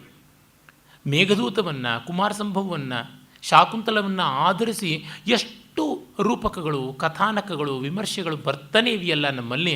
ಹಾಗೆ ಜಯದೇವನನ್ನು ಆಧರಿಸಿಕೊಂಡು ಬರ್ತಲೇ ಇವೆ. ಅವನು ತೀರಿಕೊಂಡ ಒಂದು 50-60 ವರ್ಷಗಳೊಳಗೆ ಆ ಕಾವ್ಯ ಗುಜರಾತ್ನಷ್ಟು ದೂರದಲ್ಲಿ ಪ್ರಚಾರಗೊಂಡಿತು, ಭಾರತದ ಹೊರಗಿನ ದೇಶಗಳಿಗೆಲ್ಲ ಹೋಗಿ ಪ್ರಚಾರಗೊಂಡಿತು ಅಂತ ನೋಡಿದಾಗ ಏನಿರಬಹುದು ಇದರ ಆಕರ್ಷಣೆಗೆ ಕಾರಣ, ಇದರ ಸೆಳೆತ ಎಂಥದ್ದು ಅನ್ನುವುದನ್ನು ಯಾರೂ ಕೂಡ ಆಶ್ಚರ್ಯಪಡುವಂಥದ್ದಾಗಿದೆ. ಹೀಗಾಗಿ ಪ್ರಾಚೀನ ಕಾವ್ಯ ಪರಂಪರೆಗೆ ಭರತವಾಕ್ಯವನ್ನು, ನವೀನ ಕಾವ್ಯ ಪರಂಪರೆಗೆ ನಾಂದಿ ವಾಕ್ಯವನ್ನು ಹೇಳಿದಂಥವನು ಅವನು. ಅಲ್ಲಿವರೆಗೂ ಸಂಸ್ಕೃತ ಭಾಷೆಯಲ್ಲಿ ಗೇಯ ಅನ್ನುವ ಪ್ರಕಾರ ಇರಲಿಲ್ಲ. ಇವನಿಂದ ಆರಂಭವಾಯಿತು. ನೋಡಿ, ಇವನು ಬಂದ ಸ್ವಲ್ಪ ವರ್ಷಗಳಿಗೆ ಎಲ್ಲ ಕಡೆಗೂ ಹೇಗೆ ಬಂತು ಅನ್ನೋದಕ್ಕೆ ಎಲ್ಲಿಯ ಬಂಗಾಳ, ಒಡಿಸ್ಸಾ ಪ್ರಾಂತ, ಎಲ್ಲಿಯ ಕರ್ನಾಟಕ, ಮಧ್ವಾಚಾರ್ಯರು 12 ಸ್ತೋತ್ರ ಬರೆದರು. ಅದು ಗೇಯ ಪ್ರಬಂಧವೇ ಆಗಿರುವಂಥದ್ದು. ಗೀತಗೋವಿಂದದ ಅನುಕರಣವಾಗಿ ಸಂಸ್ಕೃತದಲ್ಲಿ, ದೇಶೀಯ ಭಾಷೆಗಳಲ್ಲಿ ಸೇರಿಸಿ 120ಕ್ಕೂ ಹೆಚ್ಚಿದೆ ಅಂತ ಹೇಳ್ತಾರೆ. ಕೆಲವೊಂದರ ಪಂಕ್ತಿಗಳನ್ನು, ಕೆಲವೊಂದರ ಹೆಸರುಗಳನ್ನು ನಮ್ಮ ಶಂಕರನಾರಾಯಣ ಉಪಾಧ್ಯಾಯರು ಈಗಷ್ಟೇ ಉಲ್ಲೇಖ ಮಾಡಿದ್ದಾರೆ. ಇನ್ನು ಎಷ್ಟೋ ಹಸ್ತಪ್ರತಿಗಳಲ್ಲಿರ್ತಕ್ಕಂಥದ್ದನ್ನು ನೋಡ್ತೀವಿ. ನಾನು ಬಹಳ ಹಿಂದೆ ಆ ರೀತಿಯಾದಂಥ ಒಂದು ಗೀತಗೋವಿಂದದ ಛಾಯೆಯಲ್ಲಿ ಬರೆಯುವಂಥ ಪ್ರಯತ್ನವನ್ನು ಮಾಡಿದ್ದೆ. ರಾಧೆ, ರುಕ್ಮಿಣಿ, ಸತ್ಯಭಾಮೆಯರನ್ನು ಕ್ರಮವಾಗಿ ತ್ರಿಗುಣಗಳಿಗೆ ಒಪ್ಪ ಇಟ್ಟು ಕೃಷ್ಣ ಗುಣಾತೀತನಾದವನು, ತ್ರಿಗುಣಾತೀತನಾದವನು ಅನ್ನುವ ಒಂದು ತತ್ವವನ್ನು ಇಟ್ಟುಕೊಂಡು ಒಂದು ವಿನೂತನವಾದ ರೀತಿಯ ಒಂದು ಗೀತಗೋವಿಂದವನ್ನು ಮಾಡಿದೆ. ಅದು ಮಧ್ಯದಲ್ಲೇ ಗೋತಾ ಗೋವಿಂದ ಆಯಿತು. ಇರಲಿ, ಅಂದರೆ ಯಾರಿಗೂ ಅದರ ಸೆಳೆತ ಮೀರಲಾಗದಂಥದ್ದು. The highest way of appreciation or the best way of appreciation is imitation ಅಂತ. ಒಬ್ಬರನ್ನು ತುಂಬ ಮೆಚ್ಚದೇ ಇದ್ದರೆ ನಾವು ಇಮಿಟೇಟ್ ಮಾಡೋಕ್ಕಾಗೋಲ್ಲ. ಆ ಮೆಚ್ಚುಗೆಯನ್ನು ನಾವಿಲ್ಲಿ ಕಾಣ್ತೀವಿ. ಹೀಗೆ ಜಯದೇವನ ಪ್ರಭಾವ ಅಷ್ಟು ದೊಡ್ಡದಾಯಿತು. ಮತ್ತು ಇನ್ನೂ ಒಂದು ನಾವು ಕಾಣಬೇಕಾದ್ದೇನೆಂದರೆ, ವ್ಯಾಸ ವಾಲ್ಮೀಕಿಗಳು, ಕಾಳಿದಾಸ ಮೊದಲಾದವರು ಸಮಗ್ರವಾದ ಭಾರತೀಯ ಸಂಸ್ಕೃತಿಯ ಮೇಲೆ, ಜನಜೀವನದ ಮೇಲೆ ಪ್ರಭಾವ ಬೀರಿದಾಗ ಹೊರಗಿನವರ ಆಕ್ರಮಣ ಇರಲಿಲ್ಲ. ಕಾಳಿದಾಸನ ಕಾಲಕ್ಕೆ ಶಕರದು, ಹೂಣರದು ಎಲ್ಲದೂ ಆಗಿತ್ತು. ಅದನ್ನು ಮೆಟ್ಟಿ ನಿಲ್ಲುವಂತೆ ಅಖಂಡವಾದ ಭಾರತ, ಯಾವುದರ ಪ್ಯಾನ್ ಇಂಡಿಯನ್ ಈಥೋಸ್ ಅಂತ ಕರೀತಾರೆ, ಅದನ್ನು ಅವನು ಸ್ಥಾಪನೆ ಮಾಡಿ ತೋರಿಸ್ದ. ಯಾವುದು ಕೌಟಿಲ್ಯ, ಭರತ ಮತ್ತು ಮನು ಮೊದಲಾದಂಥವರ ಒಂದು ಶಾಸ್ತ್ರಕಾರರ ಆದರ್ಶವಾದದ್ದು. ಅಂಥದ್ದನ್ನು, ಭಗವದ್ಗೀತೆಯ ಆದರ್ಶ ಯಾವುದು, ಅದನ್ನು ನಾವು ಕಾಳಿದಾಸನ ಬರವಣಿಗೆಗಳ ಮೂಲಕ ಅಖಿಲ ಭಾರತ ಮಟ್ಟದಲ್ಲಿ ವ್ಯಾಪಕವಾಗಿ ನೆಲೆ ನಿಂತದ್ದನ್ನು ಕಾಣ್ತೀವಿ. ಆ ಬಳಿಕ ಇಸ್ಲಾಮಿನ ಪ್ರಭಾವ ತುಂಬ ಬರ್ಬರವಾಗಿ ನಮ್ಮ ಮೇಲೆ ಆಗುವಾಗ ನಮ್ಮನ್ನು ಕಾಪಾಡಿದ್ದು ಗೀತಗೋವಿಂದದಂಥದ್ದು. ಕೃಷ್ಣ ಭಕ್ತಿಯನ್ನು ಮಾಡಿದ್ದು. ನಮ್ಮ ದೇವಸ್ಥಾನಗಳನ್ನೆಲ್ಲ ಧ್ವಂಸ ಮಾಡೋದಕ್ಕೆ ಆರಂಭ ಮಾಡಿದಾಗ, ದೇವರಿಲ್ಲದ ಗುಡಿ ಮಾತ್ರವಲ್ಲ, ಗುಡಿಯೇ ಇಲ್ಲ, ದೇವರೂ ಇಲ್ಲ ಅನ್ನುವ ಸ್ಥಿತಿಗೆ ಬಂದಾಗ, ಬಾಯಿಯ ಗುಡಿಯಲ್ಲಿ ನಾಲಿಗೆಯ ಬಿಂಬದ ಮೇಲೆ ಆ ಗೀತಗಳು ಅಂತಕ್ಕಂಥ ಲೀಲೆಗಳನ್ನು, ಪರಮಾತ್ಮನ ಉತ್ಸವಗಳನ್ನು, ಮೆರವಣಿಗೆಗಳನ್ನು ಮಾಡ್ತೀವಿ ಅಂತ ಮಾಡಿದ್ರು. ಹೀಗಾಗಿ ನೀವು ನಮ್ಮ ದೇವಸ್ಥಾನವನ್ನು ಹೊಡಿತೀರಾ, ಸ್ಥಾವರಕ್ಕೆ ಅಳಿವುಂಟು, ಜಂಗಮಕ್ಕೆ ಅಳಿವಿಲ್ಲ ಅಂತ ಈ ಭಕ್ತಿ ಪಂಥ, ಭಕ್ತಿ ಚಳವಳಿ ಆರಂಭವಾದದ್ದರ ಮೊದಲ ಹೆಜ್ಜೆಯೇ ಗೀತಗೋವಿಂದದಲ್ಲಿ, ಜಯದೇವನಲ್ಲಿ ನಾವು ಕಾಣ್ತೀವಿ. ವಸ್ತುತಃ ಜಯದೇವನಿಗಾದರೂ ಇದೆಲ್ಲ ಇತ್ತೋ ಇಲ್ಲವೋ ಊಹೆಗೆ. ಕಾರಣ, ಗೀತಗೋವಿಂದದಲ್ಲಿ ವಿಶೇಷವಾಗಿ ಆಧ್ಯಾತ್ಮಿಕವನ್ನು, ಮಧುರ ಭಕ್ತಿಯನ್ನು, ದೈವಿಕ ಶೃಂಗಾರವನ್ನು ಕಾಣಿಸ್ತಾರೆ. ಅದರೊಳಗೂ ಗೌಡಿಯ ವೈಷ್ಣವ ಪರಂಪರೆಯಂತೂ ಇದನ್ನು ಪ್ರಸ್ಥಾನತ್ರಯಿಯಲ್ಲಿ ಒಂದಾಗಿಟ್ಟುಕೊಂಡಿದೆ. ಆದರೆ ಗೀತಗೋವಿಂದದಲ್ಲಿ ಎಲ್ಲಿಯೂ ಕೂಡ ಸೂಚ್ಯವಾಗಿ, ವಾಚ್ಯವಾಗಿ, ಪ್ರಕಟವಾಗಿ, ಪ್ರಚ್ಛನ್ನವಾಗಿ ಯಾವ ರೀತಿಯಲ್ಲೂ ರಾಧೆ ಜೀವಾತ್ಮ, ಕೃಷ್ಣ ಪರಮಾತ್ಮ, ಇಲ್ಲಿರುವುದು ದೈವಿಕವಾದ ಶೃಂಗಾರ, ಇದರ ಸೊಲ್ಲೂ ಕೂಡ ಬರುವುದಿಲ್ಲ. ಅವನ ಪ್ರತಿಜ್ಞೆಯೇ ಯದಿಹರಿಸ್ಮರಣೆ ಸರಸಂ ಮನು. ನಿಮಗೆ ಪರಮಾತ್ಮನನ್ನು ನೆನೆಯಬೇಕು ಅಂತಿದ್ರೆ ಯದಿಹರಿಸ್ಮರಣೆ ಸರಸಂ ಮನು, ಯದಿ ವಿಲಾಸ ಕಲಾಸು ಕುತೂಹಲಂ. ವಿಲಾಸದ ಕಲೆಗಳಲ್ಲಿ, ಗೀತ, ನೃತ್ಯ, ವಾದ್ಯ, ಚಿತ್ರ, ಶೃಂಗಾರಾದಿಗಳಲ್ಲಿ ಆಸಕ್ತಿ ಇದ್ದರೆ ಮಧುರ ಕೋಮಲ ಕಾಂತ ಪದಾವಲೀಂ ಶೃಣು ತದಾ ಜಯದೇವ ಸರಸ್ವತೀಂ. ಹಾಗಿದ್ದಾಗ ಮಧುರ ಕೋಮಲ ಕಾಂತ ಪದಾವಲಿಯಾದ ಜಯದೇವನ ಈ ಒಂದು ಮಾಧುರ್ಯದ ಪರಾಕಾಷ್ಠೆಯನ್ನು ಕೇಳಿ ಅಂತ. ವಾಗ್ದೇವತಾ ಚರಿತ ಚಿತ್ರಿತ ಚಾರು ಸದ್ಮ ಪದ್ಮಾವತಿ ಚರಣಚಾರಣ ಚಕ್ರವರ್ತಿ ಶ್ರೀವಾಸುದೇವ ರತಿಕೇಲಿ ಕಲಾಸಮೇತಮೇತಂ ಕರೋತಿ ಜಯದೇವ ಕವಿ ಪ್ರಬಂಧಂ. ಶ್ರೀವಾಸುದೇವ ರತಿಕೇಲಿ ಕಲಾಸಮೇತಂ ಅಂತ ಹೇಳಿದ್ದಾನೆ ಹೊರತುನುವೆ ಇನ್ನು ಯಾವುದೇ ರೀತಿಯಾದ ಅಲೌಕಿಕ ಅಂತ ಅನ್ನೋದನ್ನು ಹೇಳಿಲ್ಲ. ಆದರೂ ಆ ಅಲೌಕಿಕ ಸ್ತರದಿಂದಲೇ ವ್ಯಾಪಕವಾಗಿ ಪರಿಣಾಮಗೊಂಡಿದೆ. ಅಂದರೆ ಯಾವುದು ಜಯದೇವ ರತಿ ಶೃಂಗಾರ ಅಂತಂದನೋ ಅದು ಅಖಿಲ ಭಾರತದ ಮಟ್ಟದಲ್ಲಿ ಶೃಂಗಾರ, ಶಾಂತ, ವೈರಾಗ್ಯ, ಮೋಕ್ಷ ಆ ಮಟ್ಟಕ್ಕೆ ಬೆಳೆಯಿತು. ಹೀಗೆ ನೋಡಿದಾಗ ಕವಿಯ ಆಶಯಗಳನ್ನು ಮೀರಿ ಅದಕ್ಕಿಂತ ಉದಾತ್ತೀಕೃತವಾಗುವಂತಿದ್ದರೆ ಯಾತಕ್ಕೆ ಬೇಡ, ನಾವು ಯಾತಕ್ಕೆ ನಿರಾಕರಿಸಬೇಕು? ಮತ್ತು ಕಾವ್ಯದ ಅರ್ಥ ಇಷ್ಟೇ ಅಂತ ಕವಿಯೂ ಹೇಳಲಾರ. ಒಂದು ಗಾದೆಯೇ ಇದೆಯಲ್ಲ, ಶೇಕ್ಸ್ಪಿಯರ್ ಈಗ ಪರೀಕ್ಷೆಗೆ ಬಂದು ಕೂತಿದ್ದಿದ್ದರೆ ಫೇಲ್ ಆಗ್ತಾ ಇದ್ದ, ಯಾಕೆಂದರೆ ಅವನು ವಿಮರ್ಶಕರನ್ನೆಲ್ಲ ಓದಿಲ್ಲ ಅಂತ. ಬ್ರ್ಯಾಡ್ಲೆಯಿಂದ ಹ್ಯಾರಾಲ್ಡ್ ಬ್ಲೂಮ್ವರೆಗೆ ಬೇಕಾದಷ್ಟು ಜನ ಬರೆದಿದ್ದಾರೆ. ಒಬ್ಬೊಬ್ಬರು ಶೇಕ್ಸ್ಪಿಯರ್ನ ಬಗ್ಗೆ ಬರೆದಿರೋ ಪುಸ್ತಕಗಳನ್ನು ಸೇರಿಸಿದ್ರೆ ಒಂದು ದೊಡ್ಡ ಲೈಬ್ರರಿ ಆಗುತ್ತದೆ. ಹ್ಯಾಮ್ಲೆಟ್ನ ಬಗ್ಗೆಗೇ 40,000 ಪುಸ್ತಕಗಳು, ಲೇಖನಗಳು ಬಂದಿವೆ ಅಂತಂತಾರೆ. ಹೀಗಿರುವಾಗ ಶೇಕ್ಸ್ಪಿಯರ್ ಹಾಗೆ ಅನಿಯಂತ್ರಿತವಾಗಿ ಆ ಒಂದು ಧ್ವನಿ ಪರಂಪರೆಯಿಂದ ಬೆಳಗಬಾರದು ಅಂತೇನೂ ಇಲ್ವಲ್ಲ. ಜಯದೇವನ ಕೃತಿಯಾದರೂ ಅಷ್ಟೇ. ಮತ್ತು ನಮ್ಮ ಭಾವ, ಆ ಭಾವದ ಬಳ್ಳಿ ಬೆಳ್ಕೊಳ್ಳೋಕ್ಕೆ ಜಯದೇವನ ಗೀತಗೋವಿಂದ ಒಂದು ವಿತಾನ, ಒಂದು ಮಂಟಪ, ಒಂದು ಚಪ್ಪರ. ಆ ಚಪ್ಪರ ಅದು ಸ್ಥಾವರ. ಚಪ್ಪರ ಬೆಳೆಯೋದಿಲ್ಲ, ಚಪ್ಪರದ ಮೇಲೆ ಬಳ್ಳಿ ಬೆಳೆಯುತ್ತದೆ. ನಮ್ಮ ಭಾವನೆಗಳನ್ನು ಬೆಳೆಸ್ಕೊಳ್ತಾ ಹೋಗ್ತೀವಿ. ಹೀಗೆ ನಾವು ಕಾಣ್ತೀವಿ. ಒಟ್ಟಿನಲ್ಲಿ ತುಂಬ ಪುಣ್ಯಾತ್ಮ ಜಯದೇವ. ನೆಮ್ಮದಿಯ ಬಾಳನ್ನು ಬಾಳದ, ಜೊತೆಗೆ ತುಂಬ ಅಜರಾಮರವಾದ ಹೆಸರನ್ನು ಪಡೆದ. ಅಲ್ಲಿ ವಿಶಿಷ್ಟತೆ ಏನಂದರೆ ವ್ಯಾಸ ವಾಲ್ಮೀಕಿಗಳದು ಆರ್ಷಕಾವ್ಯ. ಅಂದರೆ ವೈದಿಕ ಭಾಷೆಗೆ, ಆ ಅನುಷ್ಠುಪ್ ತ್ರಿಷ್ಟುಪ್ಪುಗಳ ಘೋಷಕ್ಕೆ ಹತ್ತಿರ ಇರತಕ್ಕಂಥ ಋಷ್ಯಾಶ್ರಮದ ಪ್ರಧಾನ ಜೀವನ. ನಗರದ ಜೀವನ ಬಂದರೂ ಮತ್ತೆ ಪಾಂಡವರನ್ನು, ರಾಮಾದಿಗಳನ್ನು ಕಾಡಿಗೆ ಕಳಿಸಿಬಿಡ್ತಾರೆ ಆ ಋಷಿಕವಿಗಳು. ಕಾಡಿನಲ್ಲಿ ಆ ಋಷಿಗಳ ಜೊತೆಯಲ್ಲಿ ಆ ಒಂದು ಆರಣ್ಯಕ ಸಂಸ್ಕೃತಿಯಲ್ಲಿ ಬೆಳೆದು ಬರಬೇಕು ಮತ್ತು ವೀರೋಚಿತವಾದ, ಧೀರೋದಾತ್ತವಾದ ರೀತಿಯಲ್ಲಿ ಬಾಳಬೇಕು. ಗಂಭೀರವಾದ ಆರ್ಷ ತತ್ವಗಳಿಗೆ ಅನುಸಾರವಾಗಿ ಜೀವನವನ್ನು ನಡೆಸಬೇಕು.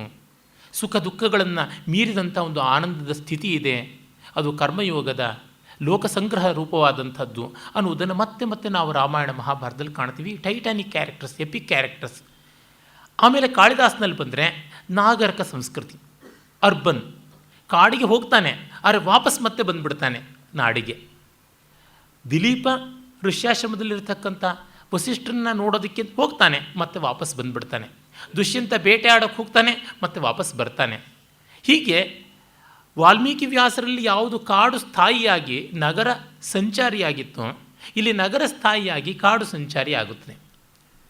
ಗೀತಗೋವಿಂದದ ಕಾಲಕ್ಕೆ ಕಾಡು ಅಲ್ಲ, ಊರು ಅಲ್ಲ, ಹಳ್ಳಿಯೂ ಅಲ್ಲ, ಉಪವನ, ಗಾರ್ಡನ್, ಅಲ್ಲಿ ಓಡಾಟ. ಹೀಗಾಗಿ ಕಾಳಿದಾಸನಂತೆ ಪುರುಷಾರ್ಥ ಚತುಷ್ಟಯ ಪ್ರಬೋಧಕವಾದ ರಘುವಂಶವೋ, ಕಾಮನನ್ನು ಸುಟ್ಟು ನಿಜವಾಗಿ ಪ್ರೇಮವನ್ನು ಆರಾಧಿಸ್ತಕ್ಕಂಥ ಪಾರ್ವತಿ ಪರಮೇಶ್ವರರು, ಶಾಪಾನುಗ್ರಹಗಳ ಸುಳಿಯಲ್ಲಿ ಸಿಲುಕಿ ಒದ್ದಾಡಿ ಪರಿಶುದ್ಧರಾಗಿ ಬರುವ ಈ ನಮ್ಮ ಶಕುಂತಲೆ ದುಷ್ಯಂತರು, ಅಥವಾ ಯಕ್ಷ ಯಕ್ಷಿಯರು, ಅಥವಾ ಊರ್ವಶಿ ಪುರೂರವರು, ಎಲ್ಲಿ ನೋಡಿದರೂ ಪ್ರೇಮಕ್ಕೆ ಒಂದು ಉತ್ಕಟವಾದ ಪರೀಕ್ಷೆ, ವರ್ಷಗಟ್ಟಲೆ ತಪನೆ ಇತ್ಯಾದಿಗಳನ್ನು ಕಾಣ್ತೀವಿ. ಇನ್ನು ರಾಮಾಯಣ ಮಹಾಭಾರತಗಳಂತೂ ಕೇಳಲೇಬೇಕಾಗಿಲ್ಲ. ನಾನಾ ವಿಧವಾಗಿ ಲೋಕೋತ್ತರವಾದ ಸಂದರ್ಭಗಳಲ್ಲಿ ಪ್ರೀತಿ ಪರೀಕ್ಷೆಗಳಿಗೆ, ಪ್ರೀತಿ ಪ್ರಣಯಗಳಿಗೆ ಬರುವ ಪರೀಕ್ಷೆ, ಆ ಮೂಲಕವಾಗಿ ಅಗ್ನಿದಿವ್ಯಗಳನ್ನು ಹಾದು ಬರುವಂಥದ್ದೆಲ್ಲ. ಇಲ್ಲಿ ಹಾಗಲ್ಲವೇ ಇಲ್ಲ. ಲಲಿತ ಲವಂಗ ಲತಾ ಪರಿಶೀಲನ ಕೋಮಲ ಮಲಯ ಸಮೀರದಲ್ಲಿ, ಆ ಮಧುಕರ ನಿಖರ ಕರಂಬಿತ ಕೋಕಿಲ ಕೂಜಿತ ಕುಂಜ ಕುಟೀರದಲ್ಲಿ ರಾಸೇ ಹರಿರಿಹ ನೃತ್ಯತಿ ಯುವತಿ ಜನೇನ ಸಮಂ ಸಖಿ ವಸಂತೆ ಅಂತನ್ನುವ ವಸಂತ ಋತುವಿನಲ್ಲಿ ಒಂದು 2-3 ದಿವಸಗಳಲ್ಲಿ ನಡೆದು ಹೋಗ್ತಕ್ಕಂಥ ಘಟನೆ. ಅಷ್ಟರೊಳಗೆ ಕೃಷ್ಣ ರಾಧೆಯಿಂದ ದೂರ ಆಗೋದು, ರಾಧೆ ಕೃಷ್ಣನಿಂದ ದೂರ ಆಗೋದು, ಕೃಷ್ಣ ರಾಧೆಯನ್ನು ಒಲಿಸ್ಕೊಳಕ್ಕೆ ಬರೋದು, ರಾಧೆ ಮುನಿಸು ಮಾಡ್ಕೊಂಡು ಹೋಗೋದು, ಮತ್ತು ಸಂಕಟ ಪಡೋದು, ಸಖಿಯನ್ನು ಕಳಿಸ್ಕೊಡೋದು, ಅವನ ಸಂದೇಶ ಕೊಡೋದು, ಇವಳು ಸಂದೇಶ ಕೊಡೋದು, ಬೈಕೊಳ್ಳೋದು, ಬೈಯುವುದು, ಮತ್ತು ಸಮಾಧಾನಗೊಳ್ಳುವುದು. ಅಂದರೆ ಚಿಟಿಕೆ ಚಪ್ಪರದಂತೆ ಅಷ್ಟು ಬೇಗ ಮುಗಿದು ಹೋಗುತ್ತದೆ. ಇದು ಭಾರತೀಯ ಸಂಸ್ಕೃತಿ ಪಡ್ಕೊಳ್ತಕ್ಕಂಥ ಸ್ಥಿತ್ಯಂತರಗಳಿಗೂ ಕೂಡ ಒಂದು ಸಂಕೇತವಾಗಿದೆ ಅಂತ ಗೊತ್ತಾಗುತ್ತದೆ. ಮತ್ತು ಇಲ್ಲಿ ಯಾರೂ ತೀವ್ರವಾದ ಶಾಶ್ವತ ವಿರಹವನ್ನು ತಾಳಲಾರರು, ಮತ್ತು ಇನ್ಯಾವ್ಯಾವ ದೊಡ್ಡ ದೊಡ್ಡ ಸಿದ್ಧಾಂತಗಳನ್ನು ಇಟ್ಕೊಳ್ಳಲಾರರು. ಅವನು ನನಗೆ ಬೇಕು, ಅವಳು ತನಗೆ ಬೇಕು, ಇಷ್ಟರೊಳಗೆ ಮುಗಿಯತಕ್ಕಂಥದ್ದು. ಅದಕ್ಕೆ ಬೇಕಾಗಿರ್ತಕ್ಕಂಥ ಸಖಿಯರು. ಇಲ್ಲಿ ಯಾರು ದೊಡ್ಡ ಪಾತ್ರಗಳು ಬರೋದಿಲ್ಲ. ಒಬ್ಬ ಋಷಿ ಬರೋದಿಲ್ಲ, ಒಬ್ಬ ರಾಜ ಬರೋದಿಲ್ಲ, ಹಿರಿಯರು ಬರೋಲ್ಲ. ಕೃಷ್ಣ, ರಾಧೆ, ಸಖಿ, 3 ಜನ. ಹೀಗೆ ಬೇರೆ ಬೇರೆ ರೀತಿಯಲ್ಲಿ ಆಯಾಮಗಳನ್ನು ಪಡ್ಕೊಳ್ತು ಜನಮಾನಸವನ್ನು, ಭಾವದ ಸ್ವರೂಪವನ್ನು ಕವಿ ಗುರುತಿಸ್ಕೊಂಡ. ಮತ್ತು ಕಾಳಿದಾಸನಲ್ಲಿ ವ್ಯಾಸ ವಾಲ್ಮೀಕಿಗಳ ಆರ್ಷ ಛಂದಸ್ಸುಗಳು ಅನುಷ್ಟುಪ್ಪು ತ್ರಿಷ್ಟುಪ್ಪುಗಳನ್ನು ಮೀರಿ ಅಲ್ಲಿಯ ಆರ್ಷೇಯವಾದಂಥ ಉಪಮ ರೂಪಕ ಉತ್ಪ್ರೇಕ್ಷ ಅತಿಶಯೋಕ್ತಿ ಅರ್ಥಾಂತರ್ನ್ಯಾಸ ಇತ್ಯಾದಿ ಕೆಲವು ಅಲಂಕಾರಗಳನ್ನೇ ಅಷ್ಟೇ ಇಟ್ಟುಕೊಂಡಿದ್ದನ್ನು ಮೀರಿ ಕಾಳಿದಾಸ ಒಂದು 30-40 ಛಂದಸ್ಸುಗಳನ್ನು ಬಳಸ್ತಾನೆ. ಅದು ಶಿಖರಣಿ ಇರ್ಬೋದು, ಅವೊಂದು ಆವಿಷ್ಕಾರವಾದಂಥ ಮಂದಾಕ್ರಾಂತ, ರಥೋದ್ಧತ, ಧೃತವಲಂಬಿತ, ಪೃಥ್ವಿ ಇತ್ಯಾದಿಗಳಿರ್ಬೋದು. ಹೀಗೆ ಬೇಕಾದಂತೆ ಅವನು ಬಳಸ್ತಾನೆ. ಜೊತೆಯಲ್ಲಿ ಅವನಿಗೆ ತುಂಬ ಪ್ರಿಯವಾದ ಉಪಜಾತಿಯಲ್ಲಿ ಆರ್ಯಾದಲ್ಲಿ ಬಹಳ ಸೊಗಸಾದ ಭಂಗಿ ಬೆಡಗುಗಳನ್ನು ತೋರಿಸ್ತಾನೆ. ಮತ್ತು ಅವನು ಇನ್ನಷ್ಟು ವಿಶಿಷ್ಟವಾದಂಥ ಸಮಾಸೋಕ್ತಿ ಇರ್ಬೋದು, ಅರ್ಥಾಂತರ್ನ್ಯಾಸ ಇರ್ಬೋದು, ನಿದರ್ಶನ ಇರ್ಬೋದು, ಪ್ರತಿವಸ್ತೂಪಮ ಇರ್ಬೋದು, ತುಲ್ಯಯೋಗಿತ ಇರ್ಬೋದು, ದೀಪಕ ಮೊದಲಾದಂಥ ಬೇರೆ ಬೇರೆ ಅಲಂಕಾರಗಳನ್ನು ತೋರ್ಪಡಿಸ್ತಾನೆ. ಹೀಗೆ ಸೂಕ್ಷ್ಮತರವಾಗುತ್ತದೆ. ಆದರೆ ಇವರು ಯಾರೂ ಕೂಡ ವೇದ ಕವಿಗಳಾಗಲಿ, ಆರ್ಷಕವಿಗಳಾದಂಥ ವ್ಯಾಸ ವಾಲ್ಮೀಕಿಗಳಾಗಲಿ, ಮತ್ತು ಹ್ಲಾದ ಕವಿಯಾಗಿರ್ತಕ್ಕಂಥ ಕಾಳಿದಾಸ ಆಗಲಿ, ಇವರು ಯಾರೂ ತಾಳ ಹಾಕಿಕೊಂಡು ಕೈ ತಟ್ಟಿಕೊಂಡು ಕುಣಿಯುವಂಥ ಹಾಡುಗಳನ್ನು ಬರೆದಿರಲಿಲ್ಲ. ಅದನ್ನು ಬರೆಯುವ ಭಾಗ್ಯ ಅವಕಾಶ ಇವನಿಗಿತ್ತು. ಅಂದರೆ ಒಬ್ಬ ಪ್ರತಿಭಾಶಾಲಿ ಆದವನು ಮುಗಿದೋಯ್ತು ಇಲ್ಲಿಗೆ ಅಂದುಕೊಳ್ಳಲ್ಲ, ಇನ್ಯಾವುದೋ ಒಂದು ಅವೆನ್ಯೂ ತೆಗೆದಿರುತ್ತೆ, ಇನ್ಯಾವುದೋ ಒಂದು ಬಾಗಿಲು ತೆಗೆದಿರುತ್ತದೆ ಅಂತ ಅಂದ್ಕೋತಾನೆ. ನೋಡೋದಕ್ಕೆ ಅದು ಗೋಡೆ, ದುರ್ಯೋಧನ ಮೈಸಭೆಯನ್ನು ಕಂಡಂತೆ. ಆದರೆ ಪ್ರತಿಭಾಶಾಲಿಗೆ ಅಲ್ಲಿ ಬಾಗಿಲು, ಅವನ ಭಾಗ್ಯದ ಬಾಗಿಲೇ ತೆರೆದಿರುತ್ತದೆ. ಅದನ್ನು ನಾವು ಜಯದೇವನಲ್ಲಿ ಕಾಣ್ತೀವಿ. ನಿಜ, ಸಾಮಗಾನ ಇತ್ತು, ಗ್ರಾಮಗಾನ, ಆರಣ್ಯಕ ಗಾನ, ಊಹ್ಯಗಾನ ಅಂತೆಲ್ಲ. ಆದರೆ ಅದನ್ನು ತಾಳ ಹಾಕಿಕೊಂಡು ಹಾಡುವುದು ಹೇಗೆ ಅಂತ ನಮಗೆ ಗೊತ್ತಾಗಲಿಲ್ಲ. ತಲವಕಾರ ಶಾಖೆ ಅಂತ ಒಂದಿತ್ತು. ತಲವಕಾರ ಶಾಖೆ ತಾಳ ಹಾಕಿಕೊಂಡು ಸಾಮ ಹಾಡ್ತಾ ಇದ್ದಿದ್ದು ಅನ್ನೋ ಅಭಿಪ್ರಾಯ ಉಂಟು. ತಲವಕಾರ, ತಲದಿಂದ ಬಂದದ್ದು ತಾಲ, ಕೈ ತಟ್ಟಿಕೊಂಡು ಹಾಡ್ತಕ್ಕಂಥದ್ದು. ಆದರೆ ಅದು ಲುಪ್ತವಾಗಿತ್ತು. ಕಾಳಿದಾಸ ತನ್ನ ನಾಟಕಗಳಿಗೆ ಗೇಯಗಳನ್ನು ತಾನು ಬರ್ಕೊಂಡೋ ಏನೋ, ನಮಗದು ಸಿಕ್ಕಿಲ್ಲ. ಆರ್ಯ ಪದ್ಯಗಳು ಬಿಟ್ಟರೆ ಇನ್ಯಾವುದೂ ಸಿಕ್ಕಿಲ್ಲ. ಧ್ರುವಗಳು ಅಂತ ಇದ್ದವು, ಧ್ರುವಗೀತಗಳು ಅಂತ ಧ್ರುವಾಧ್ಯಾಯದಲ್ಲಿ ಬೇಕಾದಂತೆ ಹೇಳ್ತಾನೆ ಭರತಮುನಿ. ಆದರೆ ಅವುಗಳಿಗಿಂತ ಆಕರ್ಷಕವಾಗಿ, ಅವುಗಳಿಗಿಂತ ಇಂಪಾಗಿ, ಅವುಗಳಿಗಿಂತ ಸೊಂಪಾಗಿ, ಅವುಗಳಿಗಿಂತ ತಂಪಾಗಿ, ಅವುಗಳಿಗಿಂತ ಅಲಂಪಿನಿಂದ ಇರುವಂತೆ ಒಂದು ಪದಶೈಲಿಯಿಂದ ರಚನೆ ಮಾಡುವ ಗೇಯಕ್ರಮಕ್ಕೆ ಜಯದೇವನವರೆಗೂ ಕಾಯಬೇಕಾಯಿತು. ಹೇಳ್ತಾರೆ ವಿದ್ವಾಂಸರು, ಅದು ಅಪಭ್ರಂಶ ಮೊದಲಾದ ಪ್ರಾಕೃತ ಭಾಷೆಗಳಿಂದ ಸ್ಫೂರ್ತಿಗೊಂಡದ್ದು ಅಂತ ಇರಬಹುದು. ಆದರೆ ಅವುಗಳೆಲ್ಲ ಮತ್ತೆ ಜಯದೇವನ ಸಂಸ್ಕೃತಕ್ಕೆ ಸ್ಫೂರ್ತಿಯನ್ನು ಕಾಣುವುದಕ್ಕೆ ಕಾಯಬೇಕಾಯಿತು. ಅಂದರೆ from where he gets inspired is not important, how he inspires the rest is for more important ಅಂತ. ಎಲ್ಲಿಯೋ ಯಾವುದೋ ಒಂದು ಕಾರಣದಿಂದ ಆಗುತ್ತದೆ. ಬೇಡನ ಬಾಣ ವಾಲ್ಮೀಕಿಗೆ ಸ್ಫೂರ್ತಿ ತಂದುಕೊಟ್ಟರೆ, ಸರ್ಪಯಾಗ ವೈಶಂಪಾಯನನಿಗೆ ಜನಮೇಜನಿಗೆ ಸ್ಫೂರ್ತಿ ತಂದುಕೊಟ್ಟರೆ, ಕಾಳಿದಾಸನಿಗೆ ಯಾವುದೋ ಒಂದು ಮೋಡ ಸ್ಫೂರ್ತಿ ತಂದುಕೊಟ್ಟರೆ, ಒಂದು ಬೇಡನ ಬಾಣದಷ್ಟೇನಾ ರಾಮಾಯಣ, ಒಂದು ಸರ್ಪಯಾಗದಷ್ಟೇನಾ ಮಹಾಭಾರತ, ಒಂದು ಮೋಡದ ಗಂಧರ್ವ ನಗರ ಲೇಖೆ ಅಂತ ಪಶ್ಯತ ಏವ ನಶ್ಯತಿ, ನೋಡ್ತಾ ಇದ್ದಂತೆ ಕರಗೋಗುವಷ್ಟೇನಾ ಮೇಘದೂತ ಅಲ್ಲ. ಅದಕ್ಕಿಂತ ಮಿಗಿಲಾದದ್ದು ಜಯದೇವನು. ಹಾಗೆ ಮಹಾಪ್ರತಿಭಾಶಾಲಿಗೆ ಒಂದು ಸಣ್ಣ ಸೂಚನೆ ಸಾಕು, ಅವನು ಶಾಶ್ವತ ಸೌಂದರ್ಯವನ್ನು ನಿರ್ಮಾಣ ಮಾಡುವ ಕ್ಷಮತ್ವವನ್ನು ಪಡ್ಕೊಳ್ತಾನೆ. ಹಾಗೆ ಗೀತಗೋವಿಂದ ಮಾತ್ರವಲ್ಲ, ಯಾವ ಪ್ರಾಂತೀಯ ಭಾಷೆಗಳಲ್ಲಿ ಅವಧಿ, ಬ್ರಜ, ಭೋಜ್ಪುರಿ, ಮೈಥಿಲಿ, ಬಂಗಾಳಿ, ಗುಜರಾತಿ ಇತ್ಯಾದಿ ಉತ್ತರ ಭಾರತಗಳು, ಅದಕ್ಕೂ ಪ್ರಾಚೀನವಾಗಿದ್ದಂತಹ ಅಪಭ್ರಂಶ, ಮಾಗಧಿ, ಅರ್ಧಮಾಗಧಿ, ಓಢ್ರಮಾಗಧಿ, ಪೈಶಾಚಿ, ಚೂಲಿಕಾ ಪೈಶಾಚಿ, ನಕ್ಕ, ಶೌರಸೇನಿ ಮೊದಲಾದ ಬೇರೆ ಬೇರೆ ಪ್ರಾಕೃತಗಳಲ್ಲಿ ಎಲ್ಲಿಯೂ ಈ ಮಟ್ಟದ ನಾದ, ಈ ಮಟ್ಟದ ಸೊಗಸು, ಈ ಮಟ್ಟದ ಲಯ ಸುಭಗತಿಯನ್ನು ಕಂಡಿರಲಿಲ್ಲ. ಅದು ಬಹಳ ವಿಶಿಷ್ಟವಾದದ್ದು ಅಂತ ಅನಿಸುತ್ತದೆ. ರಾಳ್ಳಪಲ್ಲಿಯವರು ಬಹಳ ಚೆನ್ನಾಗಿ ಗೀತಗೋವಿಂದದ ಪಾಠಶುದ್ಧಿಯ ಬಗ್ಗೆ ಬರೆದ ಒಂದು ಲೇಖನದಲ್ಲಿ ಹೇಳ್ತಾರೆ, ತಾಲವ್ಯ ದಂತ್ಯಾಕ್ಷರಗಳಿಂದ ತುಂಬಿ ನಡುನಡುವೆ ಪರಸವರ್ಣಗಳಿಂದಲೂ ಅನುಸ್ವಾರಗಳಿಂದಲೂ ಮೆದುವಾಗಿ ಸಂಯುಕ್ತ ವರ್ಣಮಯವಾಗದೆ ಮನನೋಯಿಸದ ಸಮಾಸಗಳ ಹೊಲಿಗೆಯ ಅಂದದಿಂದ ಯತಿಸ್ಥಾನಗಳಲ್ಲಿ ಚೆನ್ನಾಗಿ ನೆಲೆಸಿರುವ ಪದವಾಕ್ಯಗಳ ಹದದಿಂದ ಅನನ್ಯ ಸಾಧಾರಣವಾಗಿ ನಡೆಯುತ್ತಾ ಮೊದಲನೆಯ ಸಲ ರುಚಿ ನೋಡಿದಾಗಲೇ ಯಾವ ರಸಿಕನ ಕಿವಿಯಲ್ಲಿ ತಾನೇ ಅಮೃತವನ್ನಿವು ಚೆಲ್ಲುವುದಿಲ್ಲ ಅಂತ. ಇಷ್ಟು ಇಂಪಾಗಿರುವಂಥದ್ದು ಮಾಡಿದ್ದಾನೆ. ಎಲ್ಲಿವರೆಗೆ ಅಂದರೆ, ಅಲ್ಲಿವರೆಗೂ ಸಂಸ್ಕೃತ ಕರ್ಕಶ ಭಾಷೆ ಅಂತ ಅಪಖ್ಯಾತಿ ಪಡೆದಿತ್ತು. ಪರುಸಾ ಸಕ್ಕಯ್ಯ ಬಂದಾಹ ಪೌವಿ ಮೌವಾ ಪಾವುಗೆರಹ ಅಂತ ಒಂದು ಪ್ರಾಕೃತದ ಮಾತು. ಸಂಸ್ಕೃತ ಪರುಷ ಕರ್ಕಶವಾದದ್ದು, ಪ್ರಕೃತಿ ಮಧುರವಾದದ್ದು ಪ್ರಾಕೃತ ಅಂತ. ಉಜ್ಜೈ ಸಕ್ಕೈ ಕವ್ವಂ ಸಕ್ಕೈ ಕವ್ವಿಂಚ ನಿಮ್ಮಿಯಂಜೇಣ ವಂಸ ಅರಮ್ಯ ಫಲಿತ್ತೆ ತಡೆಯತ್ತಟ್ಟತ್ತಣಂಕುಣಯಿ ಅಂತ ಜಯವಲ್ಲಭ ಹೇಳ್ತಾನೆ. ಸಂಸ್ಕೃತ ಕಾವ್ಯಕ್ಕೆ ಬೆಂಕಿ ಬಿದ್ದೋಗಲಿ, ಸಂಸ್ಕೃತ ಕಾವ್ಯ ಬರೆಯೋರು ಬೆಂಕಿ ಬಿದ್ದೋಗಲಿ, ಸಂಸ್ಕೃತವನ್ನು ಬರೆದರೆ, ಮಾತಾಡಿದ್ರೆ, ಓದಿದ್ರೆ ಬಿದಿರು ಮಳೆಗೆ ಬೆಂಕಿ ಇಟ್ಟಂತೆ ಚಟಪಟ ಶಬ್ದ ಬರುತ್ತದೆ ಅಂತ ವಜ್ಜಾಲಗ್ಗ ಅನ್ನುವ ಕಾವ್ಯದಲ್ಲಿ ಹೇಳ್ತಾನೆ. ಅಮಿಯಂ ಪಾವ್ವ ಕೌವಂ ಅಂತ ಒಂದು ಮಾತು ಉಂಟು. ಪ್ರಾಕೃತ ಕಾವ್ಯ ಅಮೃತ, ಇಂಪಾಗಿರ್ತಕ್ಕಂಥದ್ದು ಅಂತ. ಇಂಥ ಚಾಲೆಂಜನ್ನು ಅಷ್ಟನ್ನು ಒರೆಸಿ ಹಾಕುವಂಥ ಕೆಲಸವನ್ನು ಮಾಡಿಬಿಟ್ಟ ಜಯದೇವ ಅಟ್ ಒನ್ ಸ್ಟ್ರೋಕ್. ಸುಮ್ಮನೆ ವಾದಗಳಿಂದ ಉತ್ತರ ಕೊಟ್ಟು ಏನೂ ಆಗೋದಿಲ್ಲ. ಅದಕ್ಕೆ ಬದಲಾಗಿ ಉತ್ತರವನ್ನು ನಿರ್ಮಾಣ ಮಾಡಿಕೊಡಬೇಕು.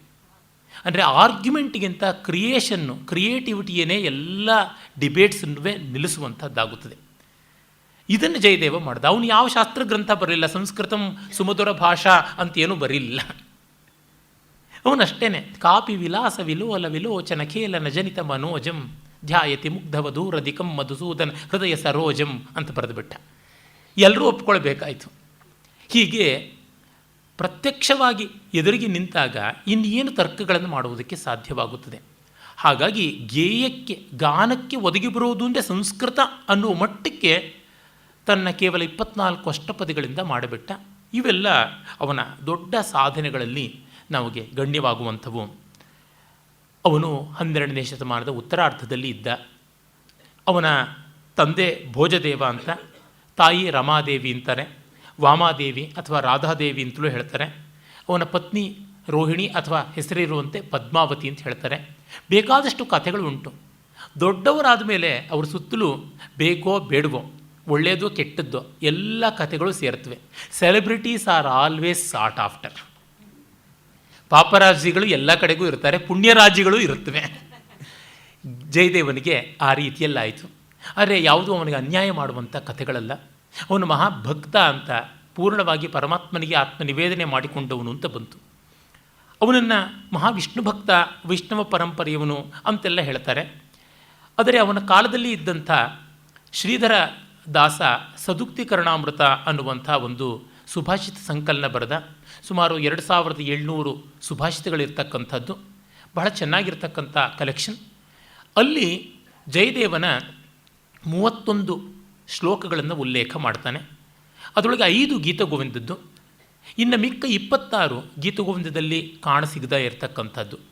ಅಲ್ಲೆಲ್ಲ ಹೆಚ್ಚಾಗಿ ವೀರ ಮತ್ತು ಕೆಲವೊಂದಿಷ್ಟು ಶೃಂಗಾರ, ಒಂದೆರಡು ಅದ್ಭುತ, ವಿಶೇಷವಾಗಿ ರಾಜಸ್ತುತಿ ಮಾಡುವಂಥದ್ದು. ಇವನ ಆಶ್ರಯದಾತನಾದಂಥ ಲಕ್ಷ್ಮಣಸೇನ ಅನ್ನುವ ಮಹಾರಾಜನನ್ನು ಕುರಿತಾದದ್ದು ಅಂತ ಅನಿಸುತ್ತದೆ.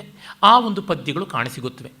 ಅಲ್ಲಿ ಈ ಗೀತಗೋವಿಂದದಲ್ಲಿ ಬರುವಂಥ ಬೇರೆ ಬೇರೆ ಛಂದಸ್ಸಿನ ಪದ್ಯಗಳು ಯಾವುದಿವೆ, ಯಾವುದನ್ನು ವರ್ಸ್ ಅಂತ ಕರಿತೀವಿ, ನಾಟ್ ಸಾಂಗ್, ಶಾರ್ದೂಲ ಕ್ರೀಡಿತ ಮತ್ತು ಶ್ರದ್ಧರ, ಇವುಗಳಲ್ಲಿ ಹೆಚ್ಚಾಗಿ ಇರತಕ್ಕಂಥದ್ದು ಪದ್ಯಗಳು. ಅವನ್ನು ನೋಡ್ತೀವಿ.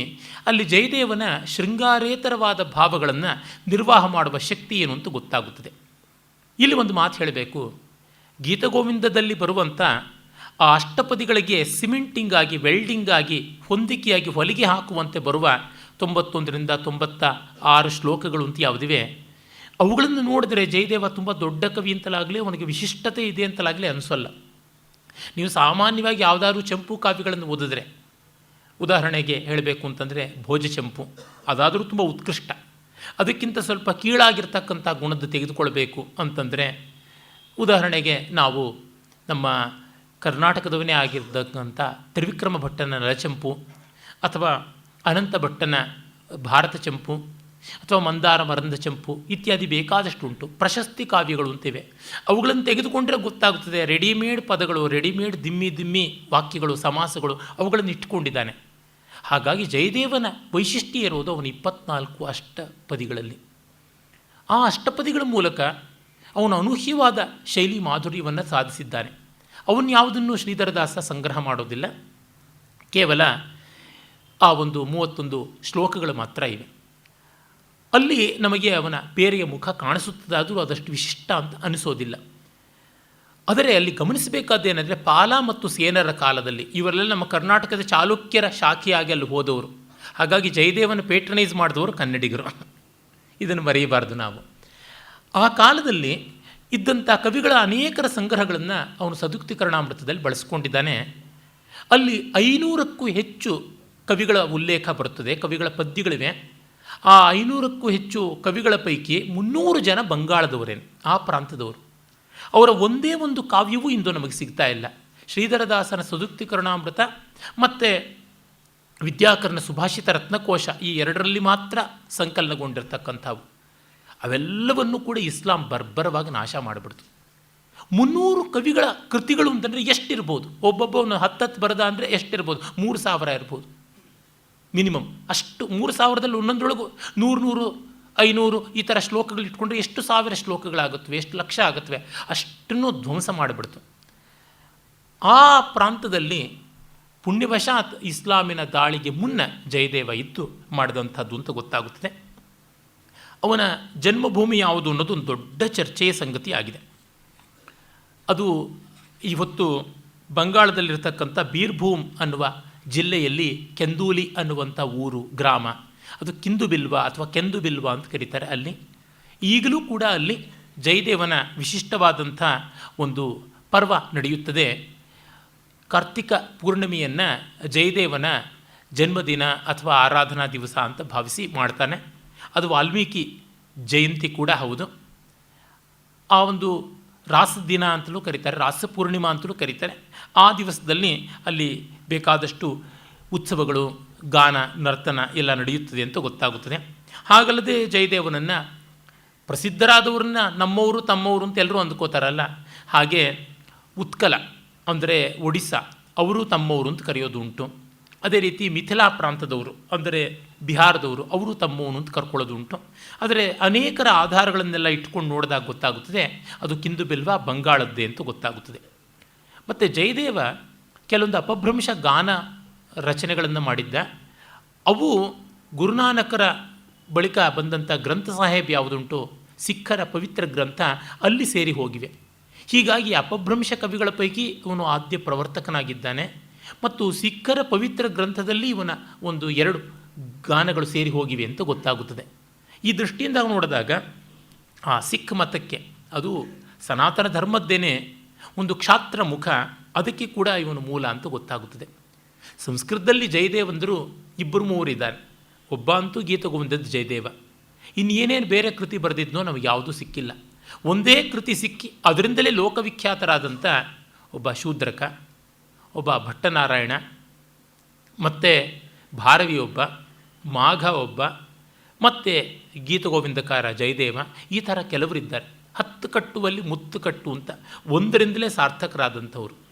ಸಾವಿರ ಬರವಣಿಗೆ ಮಾಡಿಯೂ ಯಾವ ಬೆಲೆಗೂ ಬರದೆ ಹೋಗದೆ ಇವನು ಆ ಥರ ಮಾಡ್ದ. ಅದಲ್ಲದೆ ಪಕ್ಷಧರ ಮಿಶ್ರನ ಶಿಷ್ಯನಾದಂಥ ಜಯದೇವ ಅಂತ ಒಬ್ಬ ತರ್ಕ ಮತ್ತು ಕಾವ್ಯ ಎರಡನ್ನೂ ಬರೆದಂಥ ಕೋವಿದ ಇದ್ದಾನೆ. ತರ್ಕ ಮತ್ತು ಕಾವ್ಯ ಕಲೆಗಳೆರಡರೊಳಗೂ ಪ್ರವೀಣನಾದಂಥವನು. ಅವನು ಚಂದ್ರಾಲೋಕ ಅನ್ನುವ ಗ್ರಂಥ ಬರೆದಿದ್ದ. ಮತ್ತು ಪ್ರಸನ್ನ ರಾಘವ ಅನ್ನುವಂಥ ಒಂದು ರಾಮಾಯಣವನ್ನು ಆಧರಿಸಿದ ನಾಟಕವನ್ನು ಬರೆದಿದ್ದ ಅಂತ ಗೊತ್ತಾಗುತ್ತದೆ. ಇವನು ಕೌಂಡಿನ್ಯ ಗೋತ್ರದವನು, ಮಹಾದೇವನ ಮಗ, ಸುಮಿತ್ರೆ ಅಂತಕ್ಕಂಥ ತಾಯಿ ಈತನಿಗೆ ಜನ್ಮ ಕೊಟ್ಟವಳು ಅಂತ ಗೊತ್ತಾಗುತ್ತದೆ. ಪಕ್ಷಧರ ಮಿಶ್ರನಿಗೆ ಹರಿಮಿಶ್ರ ಅಂತಲೂ ಹೆಸರಿತ್ತು. ಒಂದು ವಾದವನ್ನು ಒಂದು ಪಕ್ಷಕಾಲ ನಿರ್ವಹಿಸ್ತಾ ಇದ್ದಂತೆ. ವಾದ ಮಾಡಿದ್ರೆ 15 ದಿವಸ ಅಖಂಡವಾಗಿ ಮಾಡ್ತಾ ಇದ್ದಂತೆ. ಅದಕ್ಕೆ ಪಕ್ಷಧರ ಮಿಶ್ರ ಅಂತ ಕರೀತಾ ಇದ್ರು, ಹರಿಮಿಶ್ರ. ಅವನ ಶಿಷ್ಯ ಅಂತ ಗೊತ್ತಾಗುತ್ತದೆ. ಹಾಗಲ್ಲದೆ ಮತ್ತೊಬ್ಬ ಜಯದೇವ ಇದ್ದ, ಅವನು ಜಯದೇವ ಛಂದಸ್ ಅಂತ ಛಂದಶಾಸ್ತ್ರವನ್ನು ಬರೆದ ಅಂತ ಗೊತ್ತಾಗುತ್ತದೆ. ಮತ್ತು ಆ ಪಕ್ಷಧರ ಮಿಶ್ರರ ಶಿಷ್ಯನಾದ ಕೌಂಡಿನ್ಯ ಗೋತ್ರೋದ್ಭವ ಜಯದೇವ ಚಂದ್ರಾಲೋಕ ಅನ್ನುವ ಅಲಂಕಾರಶಾಸ್ತ್ರ ಗ್ರಂಥವನ್ನು ಬರೆದ. 100 ಅಲಂಕಾರಗಳಿಗಾಗಿ ಅದು ಬಹಳ ಪ್ರಸಿದ್ಧವಾದಂಥ ಕೃತಿ ಅಂತ ನಮಗೆ ಗೊತ್ತಾಗುತ್ತದೆ. ಆದರೆ ಇವೆಲ್ಲರಿಗಿಂತ ಭಿನ್ನನಾದವನು, ಪ್ರಾಯಶಃ ಇವರೆಲ್ಲರಿಗಿಂತ ಕಾಲಮಾನದಲ್ಲಿ ಈಚಿನವನಾದವನು ನಮ್ಮ ಗೀತಗೋವಿಂದಕಾರ ಜಯದೇವ ಅಂತ ನಮಗೆ ತಿಳಿಯುತ್ತದೆ. ಈ ಜಯದೇವನಲ್ಲಿ ನಾವು ಅವನು ಬೇರೆ ಪದ್ಯಗಳನ್ನೆಲ್ಲ ನೋಡಿದಾಗ ಗೊತ್ತಾಗತಕ್ಕಂಥದ್ದು, ಅವನು ಸನಾತನ ಧರ್ಮದ ಸಕಲ ದೇವತೆಗಳನ್ನು ಸಮಾನವಾಗಿ ಕಾಣ್ತಾ ಇದ್ದಂಥವನು ಅಂತ. ವಿಷ್ಣುವನ್ನು ಪ್ರಧಾನವಾಗಿ ಮಾಡಿ ಮಿಕ್ಕ ದೇವತೆಗಳನ್ನು ಉಪೇಕ್ಷೆ ಮಾಡುವುದು, ಧಿಕ್ಕರಿಸೋದು ಮಾಡ್ತಾ ಇರಲಿಲ್ಲ ಅಂತ ಗೊತ್ತಾಗುತ್ತದೆ. ಷಣ್ಮತ ಅಥವಾ ಪಂಚಾಯತನ ಪೂಜೆಯನ್ನು ಮಾಡ್ತಾ ಇದ್ದ ಅಂತ ಇದರ ಬಗ್ಗೆ ತುಂಬ ದೊಡ್ಡ ಸಂಶೋಧನೆ ಮಾಡಿದ ಅನೇಕ ಭಾಷೆಗಳನ್ನು ಬಲ್ಲ ಮೇಧಾವಿ ಸುನೀತ್ ಕುಮಾರ್ ಚಟರ್ಜಿ ಅವರು ಹೇಳ್ತಾರೆ. ಹೀಗಾಗಿ ಸರ್ವಮತ ಸಮನ್ವಯ ಅನ್ನುವಂಥದ್ದು ಇವನಲ್ಲಿ ಇತ್ತು ಅಂತ ಗೊತ್ತಾಗುತ್ತದೆ. ಆ ಬಗೆಗೆ ಹಲವರು ಸಂಶೋಧನೆ ಮಾಡಿ ಇವನು ಶಿವನನ್ನು ಕುರಿತು ಕೊಂಡಾಡಿರುವಂಥ ಪದ್ಯಗಳನ್ನು ಕೂಡ ನಾನು ಮೊದಲೇ ಹೇಳಿದಂತೆ ಸದುಕ್ತಿಕರಣಾಮೃತದಲ್ಲಿ ತೋರ್ಪಡಿಸ್ತಾರೆ. ಇರಲಿ, ಒಟ್ಟಿನಲ್ಲಿ ಇವನ ಬಗ್ಗೆ ಹೆಚ್ಚಿನ ವಿವರಗಳು ಕಥಾರೂಪದಲ್ಲಿ ಇವೆ. ಅವನು ಮೊದಲಿಗೆ ಉತ್ಕಲದಲ್ಲಿದ್ದಂಥ ಪುರಿಯ ಜಗನ್ನಾಥ ಸ್ವಾಮಿಯ ಆಲಯಕ್ಕೆ ಬಂದ. ಆ ಆಲಯದಲ್ಲಿ ಇದ್ದಾಗ ಒಬ್ಬ ಬ್ರಾಹ್ಮಣ ದಂಪತಿಗಳು ಬಂದು ತಮ್ಮ ಮಗಳಿಗೆ ಕನಸಿನಲ್ಲಿ ಬಂದು ಮಹಾವಿಷ್ಣುವೇ ಹೇಳಿದ್ದ, ಜಯದೇವನೇ ಸರಿಯಾದ ವರ ಅಂತ ನಿನಗೆ ಕೊಟ್ಟಿದ್ದೀವಿ ಅಂತ ಹೋಗ್ಬಿಡ್ತಾರೆ.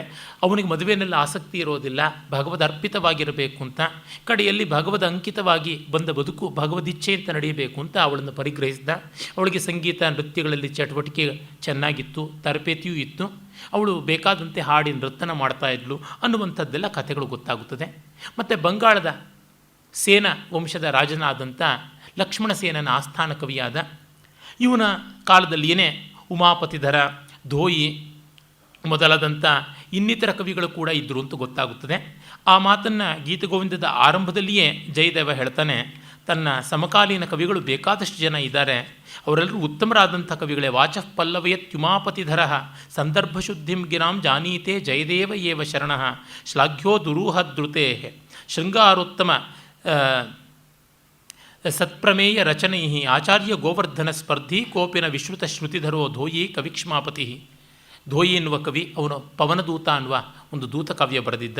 ಶ್ರುತಿಧರ ಅಂತ ಒಬ್ಬ ಇದ್ದ, ಉಮಾಪತಿಧರ ಇದ್ದ, ಮತ್ತು ಗೋವರ್ಧನಾಚಾರ್ಯ.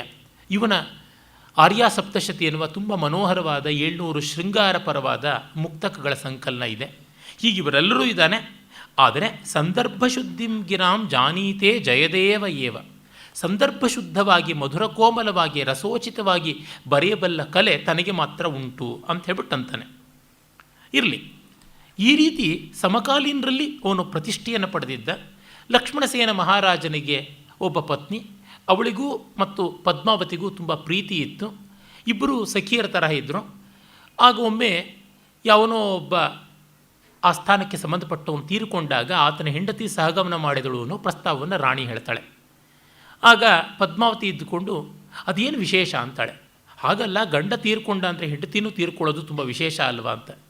ಪ್ರೇಮ ಅಂದರೆ ಅವರು ಸತ್ತ ಮೇಲೆ ಬೆಂಕಿಗೆ ಬೀಳೋದಿಲ್ಲ ಅಲ್ಲ, ಅವರು ಇಲ್ಲವಾದ ತಕ್ಷಣ ತಾವು ಇಲ್ಲವಾಗಿಬಿಡುವಂಥದ್ದು. ಪ್ರಯತ್ನಪೂರ್ವಕವಾಗಿ ಸತ್ತರೆ ಅದು ಪ್ರೇಮ ಅನ್ನೋಲ್ಲ, ಅದು ಸಾವು ಅಂತಾರೆ. ಪ್ರೇಮ ಅಂತಂದರೆ ಒಬ್ಬರನ್ನ ಬಿಟ್ಟು ಇನ್ನೊಬ್ಬರು ಇಲ್ಲ ಅನ್ನುವಂಥ ಸ್ಥಿತಿ ಅಂತ.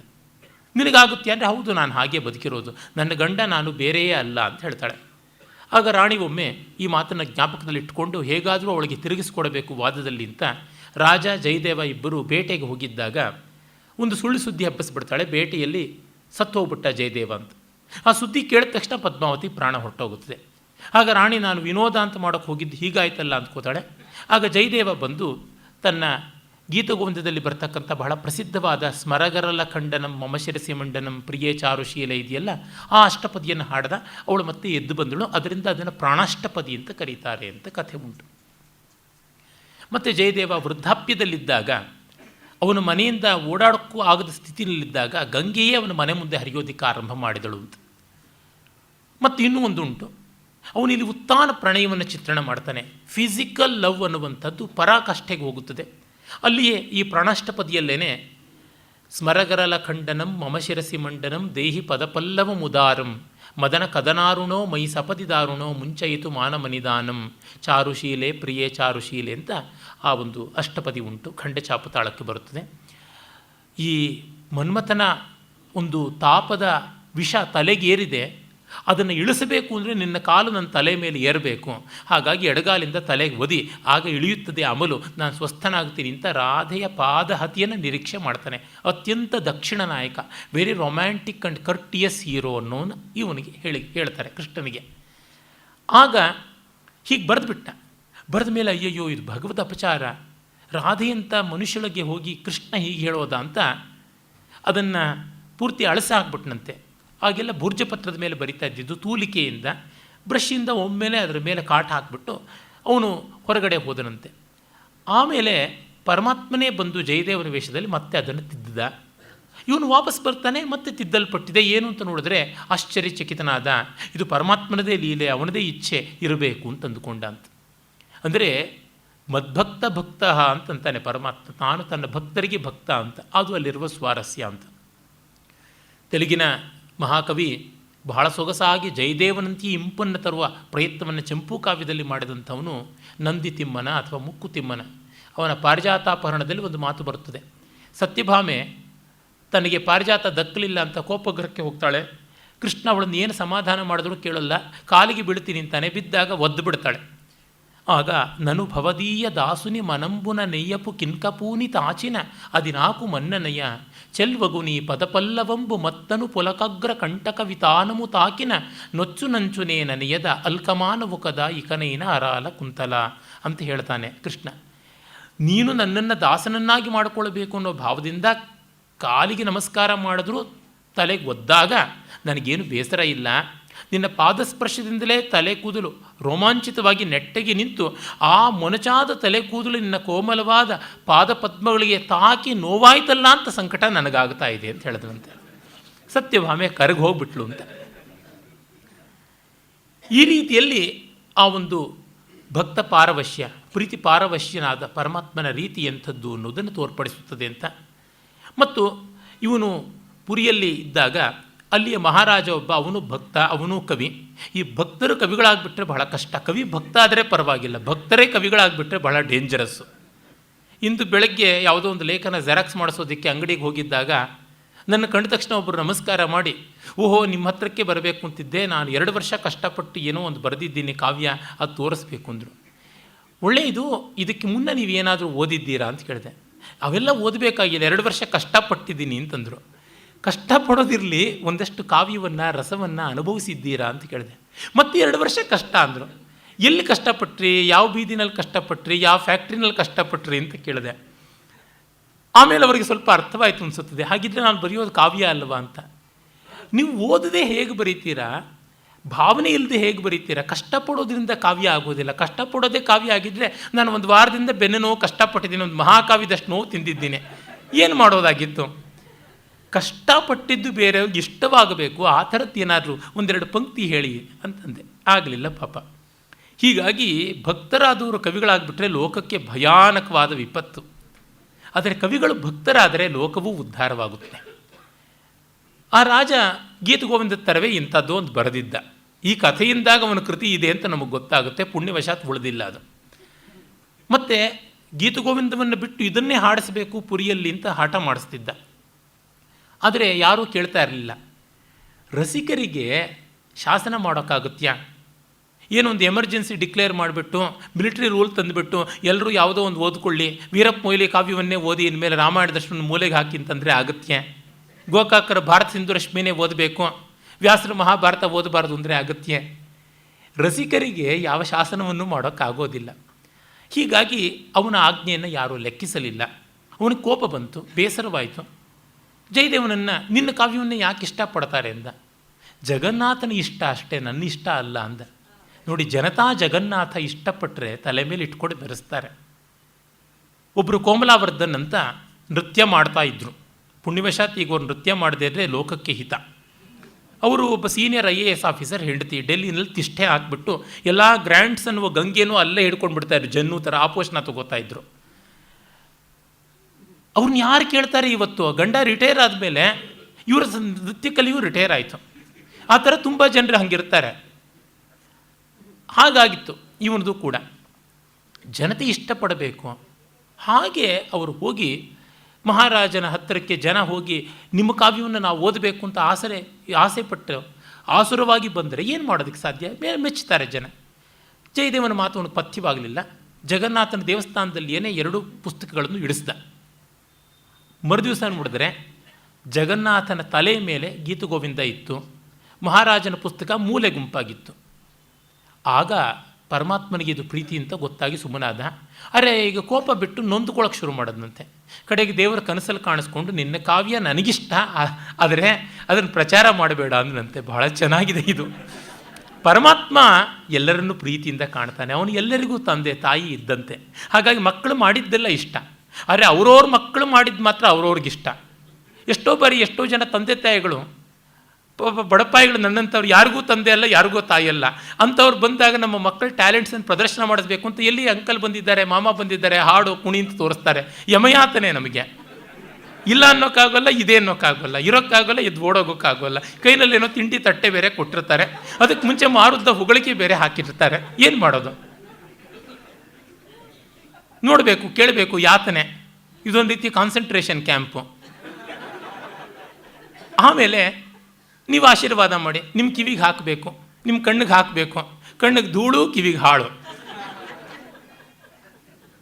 ಪರಮಾತ್ಮ ನೀನು ನನ್ನ ಮೇಲೆ ಬರೆದ ಕಾವ್ಯ ನನಗೆ ಸಾಕಪ್ಪ, ಜನಕ್ಕೆ ಬೇಡ ಅಂದ. ಜನ ಸಾಮಾನ್ಯರು, ನನ್ನಂಥವರು ಪಾಪ, ಅವ್ರಿಗೆ ಚೆನ್ನಾಗಿರೋದೇ ಬೇಕು. ಪರಮಾತ್ಮನಿಗೆ ಏನೂ ಸಾಕು. ಬೇಡ್ರ ಕಣ್ಣಪ್ಪ ಕೊಟ್ಟಿದ್ದು, ಬಡಿದಿದ್ದು, ಉಗುಳಿದ್ದು ಎಲ್ಲ ಅವನಿಗೆ ಅಲಂಕಾರ. ಅರ್ಜುನ ಮಾಡಿದ ಮುಷ್ಟಿಯುದ್ಧ ಅವನಿಗೆ ಆಭೂಷಣ.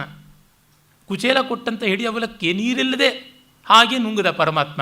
ನಾವು ಅದಕ್ಕೆ ಒಗ್ಗರಣೆ ಹಾಕಬೇಕು, ಮೊಸರು ಮೇಲಿರಬೇಕು, ಕೊಬ್ಬರಿ ಬಿದ್ದಿರಬೇಕು ಅಂತೆಲ್ಲ ಅಂತೀವಿ. ಹೀಗಾಗಿ ಜಯದೇವನ ಗೀತಗೋವಿಂದ ಆ ಥರ ರಸಗವಳವಾದದ್ದು, ಜನರಿಗೆ ಬೇಕಾದದ್ದು.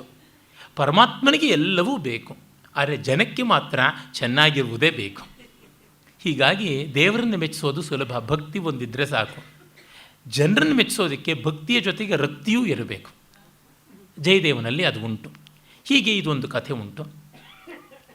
ಮತ್ತು ಕಳ್ಳರಿಗೂ ಅವನು ಕೃಪಾಳವಾಗಿದ್ದ ಅಂತ ಒಂದು ಕಥೆ ಉಂಟು. ಅದು ಅಕ್ಯೂಟ್ ಆದದ್ದು. ಇವನು ಕೈಕಾಲು ಕತ್ತರಿಸ್ಬಿಟ್ರು, ಆದರೂ ಕಳ್ಳರಿಗೆ ಉಪಕಾರ ಮಾಡದ ಅಂತ.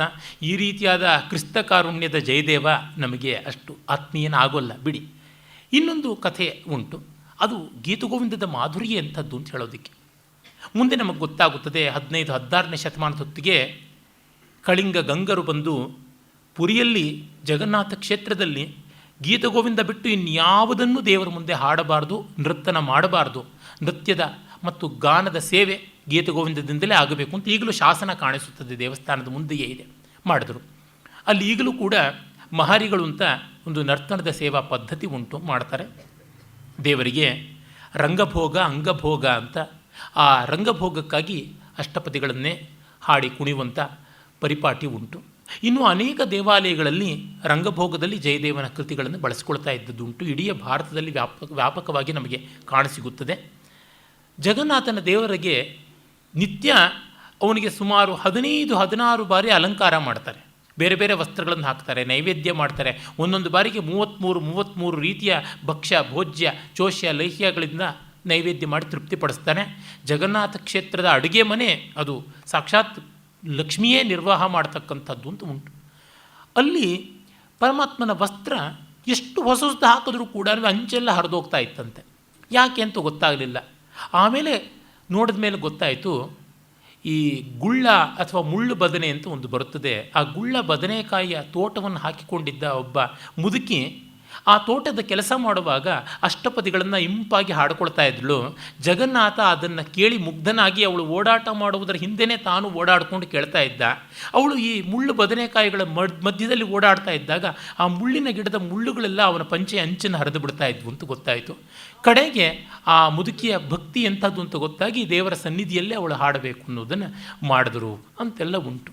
ಇವೆಲ್ಲ ರಾಜನಿಂದ ಮೊದಲುಗೊಂಡು ಒಬ್ಬ ಮುಗ್ಧಳಾದಂಥ ಅಕ್ಷರವನ್ನು ಓದೋಕ್ಕೆ ಬರೆಯೋಕ್ಕೆ ಬಾರದೇ ಇರುವ ಮುದುಕಿಯವರೆಗೆ ಎಲ್ಲರೂ ಹಾಡಿಕೊಂಡು ಆಬಾಲ ಗೋಪಾಲ ಸಂತೋಷ ಪಡ್ತಾ ಇದ್ದರು ಅಂತನ್ನುವುದು ಗೊತ್ತಾಗುತ್ತದೆ.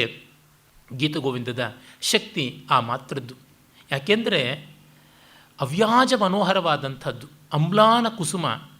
ಅಲ್ಲಿ ನಮಗೆ ಗೊತ್ತಾಗುತ್ತದೆ ಆ ನಾದದ ಮಾಧುರ್ಯ ಯಾರನ್ನೂ ಕೂಡ ವಶಕ್ಕೆ ತೆಗೆದುಕೊಂಡು ಬಿಡುತ್ತದೆ. ಅದರಿಂದಲೇ ಶಿಶುರ್ವೇತ್ತಿ ಪಶುರ್ವೇತ್ತಿ ವೇತ್ತಿ ಗಾನ ರಸಂಪಣಿ ಅನ್ನುವ ಮಾತು ಉಂಟಲ್ಲ, ಇದು ಜಯದೇವನ ಗೀತಗೋವಿಂದಕ್ಕೆ ಅಕ್ಷರಾರ್ಥವಾಗಿ ಅನ್ವಯಿಸುವಂಥದ್ದು. ಎಲ್ಲ ಭಾಷೆಗಳಲ್ಲಿ ಕೂಡ ಇದರ ಪ್ರಭಾವವನ್ನು ನಾವು ಕಾಣ್ತೀವಿ ಅಂತ ನಾನು ಹೇಳಿದೆ. ಹಾಗೆ ಬೇರೆ ಬೇರೆ ಕಾವ್ಯಗಳ ಪ್ರಭಾವ ಕಲೆಗಳ ಮೇಲೆ ಅಷ್ಟಾಗಿ ಆಗದೇ ಇದ್ದರೂ ಗೀತಗೋವಿಂದದಲ್ಲಿ ಮಾತ್ರ ಯಥೇಷ್ಟವಾದ ಪ್ರಭಾವವನ್ನು ನಾವು ಕಾಣ್ತೀವಿ.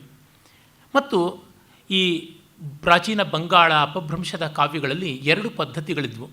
ಒಂದು ದೇವತೆಯನ್ನೋ ರಾಜನನ್ನೋ ತೆಗೆದುಕೊಂಡು ಕೊಂಡಾಡ್ತಕ್ಕಂಥದ್ದು, ಅದನ್ನು ಮಂಗಲ ಕಾವ್ಯ ಅಂತ ಕರೀತಾ ಇದ್ರು. ಮತ್ತೊಂದು ಪ್ರೀತಿ ಪ್ರಣಯಗಳನ್ನು ಹೇಳ್ತಕ್ಕಂಥದ್ದು ಪದ ಅಂತ ಕರೀತಾರೆ. ಈಗಲೂ ನಮ್ಮಲ್ಲಿ ಪದ ಅಂತ ಉಂಟು. ಪದಂ ಅಂತ ತಮಿಳಿನಲ್ಲಿ ತೆಲುಗಿನಲ್ಲಿ ಹೇಳ್ತಾರೆ, ಕನ್ನಡದಲ್ಲೂ ಉಂಟು. ಕಾಳಿದಾಸನೇ ಚತುಷ್ಪದ ಗೀತಿಕಾ ಶರ್ಮಿಷ್ಠೆಯ ವಿರಹವನ್ನು ಹೇಳ್ತಕ್ಕಂಥ ಮಧ್ಯಮ ಕಾಲದಲ್ಲಿ ಗೇಯ ಮಾಡಬೇಕಾದ ಅಭಿನಯವಾದಂಥದ್ದು ಅಂತ ಮಾಲವಿಕಾಗ್ನಿಮಿತ್ರದ ಮೊದಲನೇ 2ನೇ ಅಂಕಗಳಲ್ಲಿ ಅದರ ಪ್ರಸ್ತಾವ ತರ್ತಾನೆ. ಹೀಗೆ ಪದ ಅನ್ನೋದಕ್ಕೆ ಹಾಡು ಅಂತ ಪ್ರಧಾನವಾಗಿ ಶೃಂಗಾರ ಪ್ರಚುರವಾದಂಥ ಹಾಡು ಅಂತ ಉಂಟು. ಅದನ್ನು ಪದಾವಲಿ ಅಂತಲೂ ಕರೀತಾರೆ, ಆ ರೀತಿಯಾದ ಗುಚ್ಛಗಳನ್ನು. ಇದನ್ನು ನಾವು ಉರ್ದೂನಲ್ಲಿ ರಜ್ಮ್ ಅಂತ ಮತ್ತು ಬಜ್ಮ್ ಅಂತ ಎರಡನ್ನು ಕರಿತೀವಿ. ರಜ್ಮ್ ಅಂತಂದರೆ ವೀರಭಕ್ತಿ ಪ್ರಧಾನವಾಗಿರುವಂಥದ್ದು, ಅರ್ಥ ಧರ್ಮ ಪ್ರಧಾನವಾದ ರಚನೆ. ಬಜ್ಮ್ ಅಂತಂದರೆ ಶೃಂಗಾರ ಕಾಮ ಪ್ರಧಾನವಾದಂಥದ್ದು ಅಂತ. ತಮಿಳಿನಲ್ಲಿ ಪುರಂ ಅಂತ ಕರೀತಾರೆ. ಅದು ವೀರ ಪ್ರಧಾನವಾದ ಧರ್ಮ ಪ್ರಧಾನವಾದ ಪುರುಷಾರ್ಥಗಳಲ್ಲಿ ಮುಖ್ಯವಾದ ಧರ್ಮಾರ್ಥಗಳನ್ನು ಪ್ರತಿನಿಧಿಸ್ತಕ್ಕಂಥ ಕಾವ್ಯವಾಗಿ ಪುರಂನ. ಆಘಂ ಅಂತ ಕರೀತಾರೆ. ಅದು ಶೃಂಗಾರ ಪ್ರಚುರವಾಗಿ ಕಾಮವನ್ನು ಪ್ರತಿಪಾದನೆ ಮಾಡುವಂಥದ್ದು ಅಂತ. ನಮ್ಮ ನಾಟ್ಯಶಾಸ್ತ್ರದಲ್ಲಿ ಮತ್ತು ಅದರ ಮೇಲಿರುವ ಅಭಿನವ ಭಾರತೀಯ ಟೀಕೆಯಲ್ಲಿ ನಾವು ನೋಡ್ತೀವಿ, ಧರ್ಮಾರ್ಥಗಳಿಗೆ ವೀರರಸ ಮತ್ತು ಕಾಮಕ್ಕೆ ಶೃಂಗಾರ ರಸ ಅಂತ. ಹೀಗಾಗಿ ತ್ರಿವರ್ಗ ಧರ್ಮಾರ್ಥ ಕಾಮಗಳಿಗಾಗಿ ಇವು ಉಂಟು ಅಂತ. ಇದನ್ನೇ ಇಡೀ ಭಾರತದಲ್ಲಿ ಯಾವುದೇ ಭಾರತೇತರವಾದಂಥ ಪ್ರಾಂತಗಳಲ್ಲಿ ಕೂಡ ಕಾಣ್ತೀವಿ ಅಂತ ಗೊತ್ತಾಗುತ್ತದೆ. ಈ ಕಾವ್ಯ ಪದ್ಧತಿಯ ಎರಡೂ ರೂಪಗಳನ್ನು ಇಲ್ಲಿ ಕಾಣ್ತೀವಿ ಅಂತ. ಅದರಿಂದಲೇ ಜಯದೇವನ ಗೀತಗೋವಿಂದದ ಎರಡನೆಯ ಅಷ್ಟಪದಿಯಲ್ಲಿ ಶ್ರಿತಕಮಲಾಕುಚ ಮಂಡನ ಧೃತ ಭವಖಂಡನ ಅಂತ ಯಾವುದಿದೆ, ಅದರೊಳಗೆ ಶ್ರೀಜಯದೇವ ಕವೇರಿದಂ ಕುರುತೇ ಮುದಂ ಮಂಗಲ ಮುಜ್ವಲ ಗೀತಿ ಅಂತ ಬಂತು. ಅಲ್ಲಿ ಮಂಗಲ ಅನ್ನುವ ಕಾವ್ಯ. ಮತ್ತು ಮಧುರ ಕೋಮಲ ಕಾಂತ ಪದಾವಲೀಂ ಅಂತ ಪ್ರಾಸ್ತಾವಿಕ ಶ್ಲೋಕಗಳಲ್ಲಿ ಪದಾವಲಿ ಅಂತ ಈ ಎರಡರಿಂದ ಇದು ಒಂದು ಕಡೆಗೆ ಭಕ್ತಿಯನ್ನು, ಒಂದು ಪ್ರಶಂಸಾ ಕಾವ್ಯವನ್ನು ಪ್ರತಿನಿಧಿಸುವ ಜೊತೆಗೆ ರಕ್ತಿಯನ್ನು, ಶೃಂಗಾರವನ್ನು ಕೂಡ ಎತ್ತಿ ತೋರಿಸುತ್ತದೆ ಅಂತ ಸುನೀತ್ ಕುಮಾರ್ ಚಟರ್ಜಿಯವರು ಅಭಿಪ್ರಾಯ ಪಡ್ತಾರೆ. ಈ ರೀತಿಯಲ್ಲಿ ನಮಗೆ ಜಯದೇವನ ಗೀತಗೋವಿಂದದ ಬಗೆಗೆ ಬೇರೆ ಬೇರೆ ನೆಲೆಗಳಿಂದ ಕಂಡಾಗಲೂ ಕೂಡ ಗೊತ್ತಾಗುವಂಥ ಸ್ವಾರಸ್ಯಗಳು ಅಸಂಖ್ಯವಾದದ್ದು ಅಂತ ನಮಗೆ ತಿಳಿಯುತ್ತದೆ. ಇರಲಿ, ಇನ್ನು ನಾವು ಇದರ ಪ್ರಭಾವ ಗೇಯ ನೃತ್ಯ ಲೋಕದ ಮೇಲೆ ಹೇಗಾಯಿತು ಅಂತ ಒಂದು ಸ್ವಲ್ಪ ಪಕ್ಷಿ ನೋಟ ಹಾಕೋಣ. ಸಂಕ್ಷಿಪ್ತವಾಗಿ ಚಿತ್ರವನ್ನು ಕಾಣೋಣ, ಮತ್ತು ಗೇಯ ನೃತ್ಯಗಳನ್ನು ತೆಗೆದುಕೊಳ್ಳಬಹುದು. ಕಾಳಿದಾಸನ ಕಾಲಕ್ಕೆ ಭಾರತೀಯ ಶಿಲ್ಪ ಸರ್ವೋಚ್ಚವಾದ ಸ್ಥಾನವನ್ನು ಮುಟ್ಟಿತು.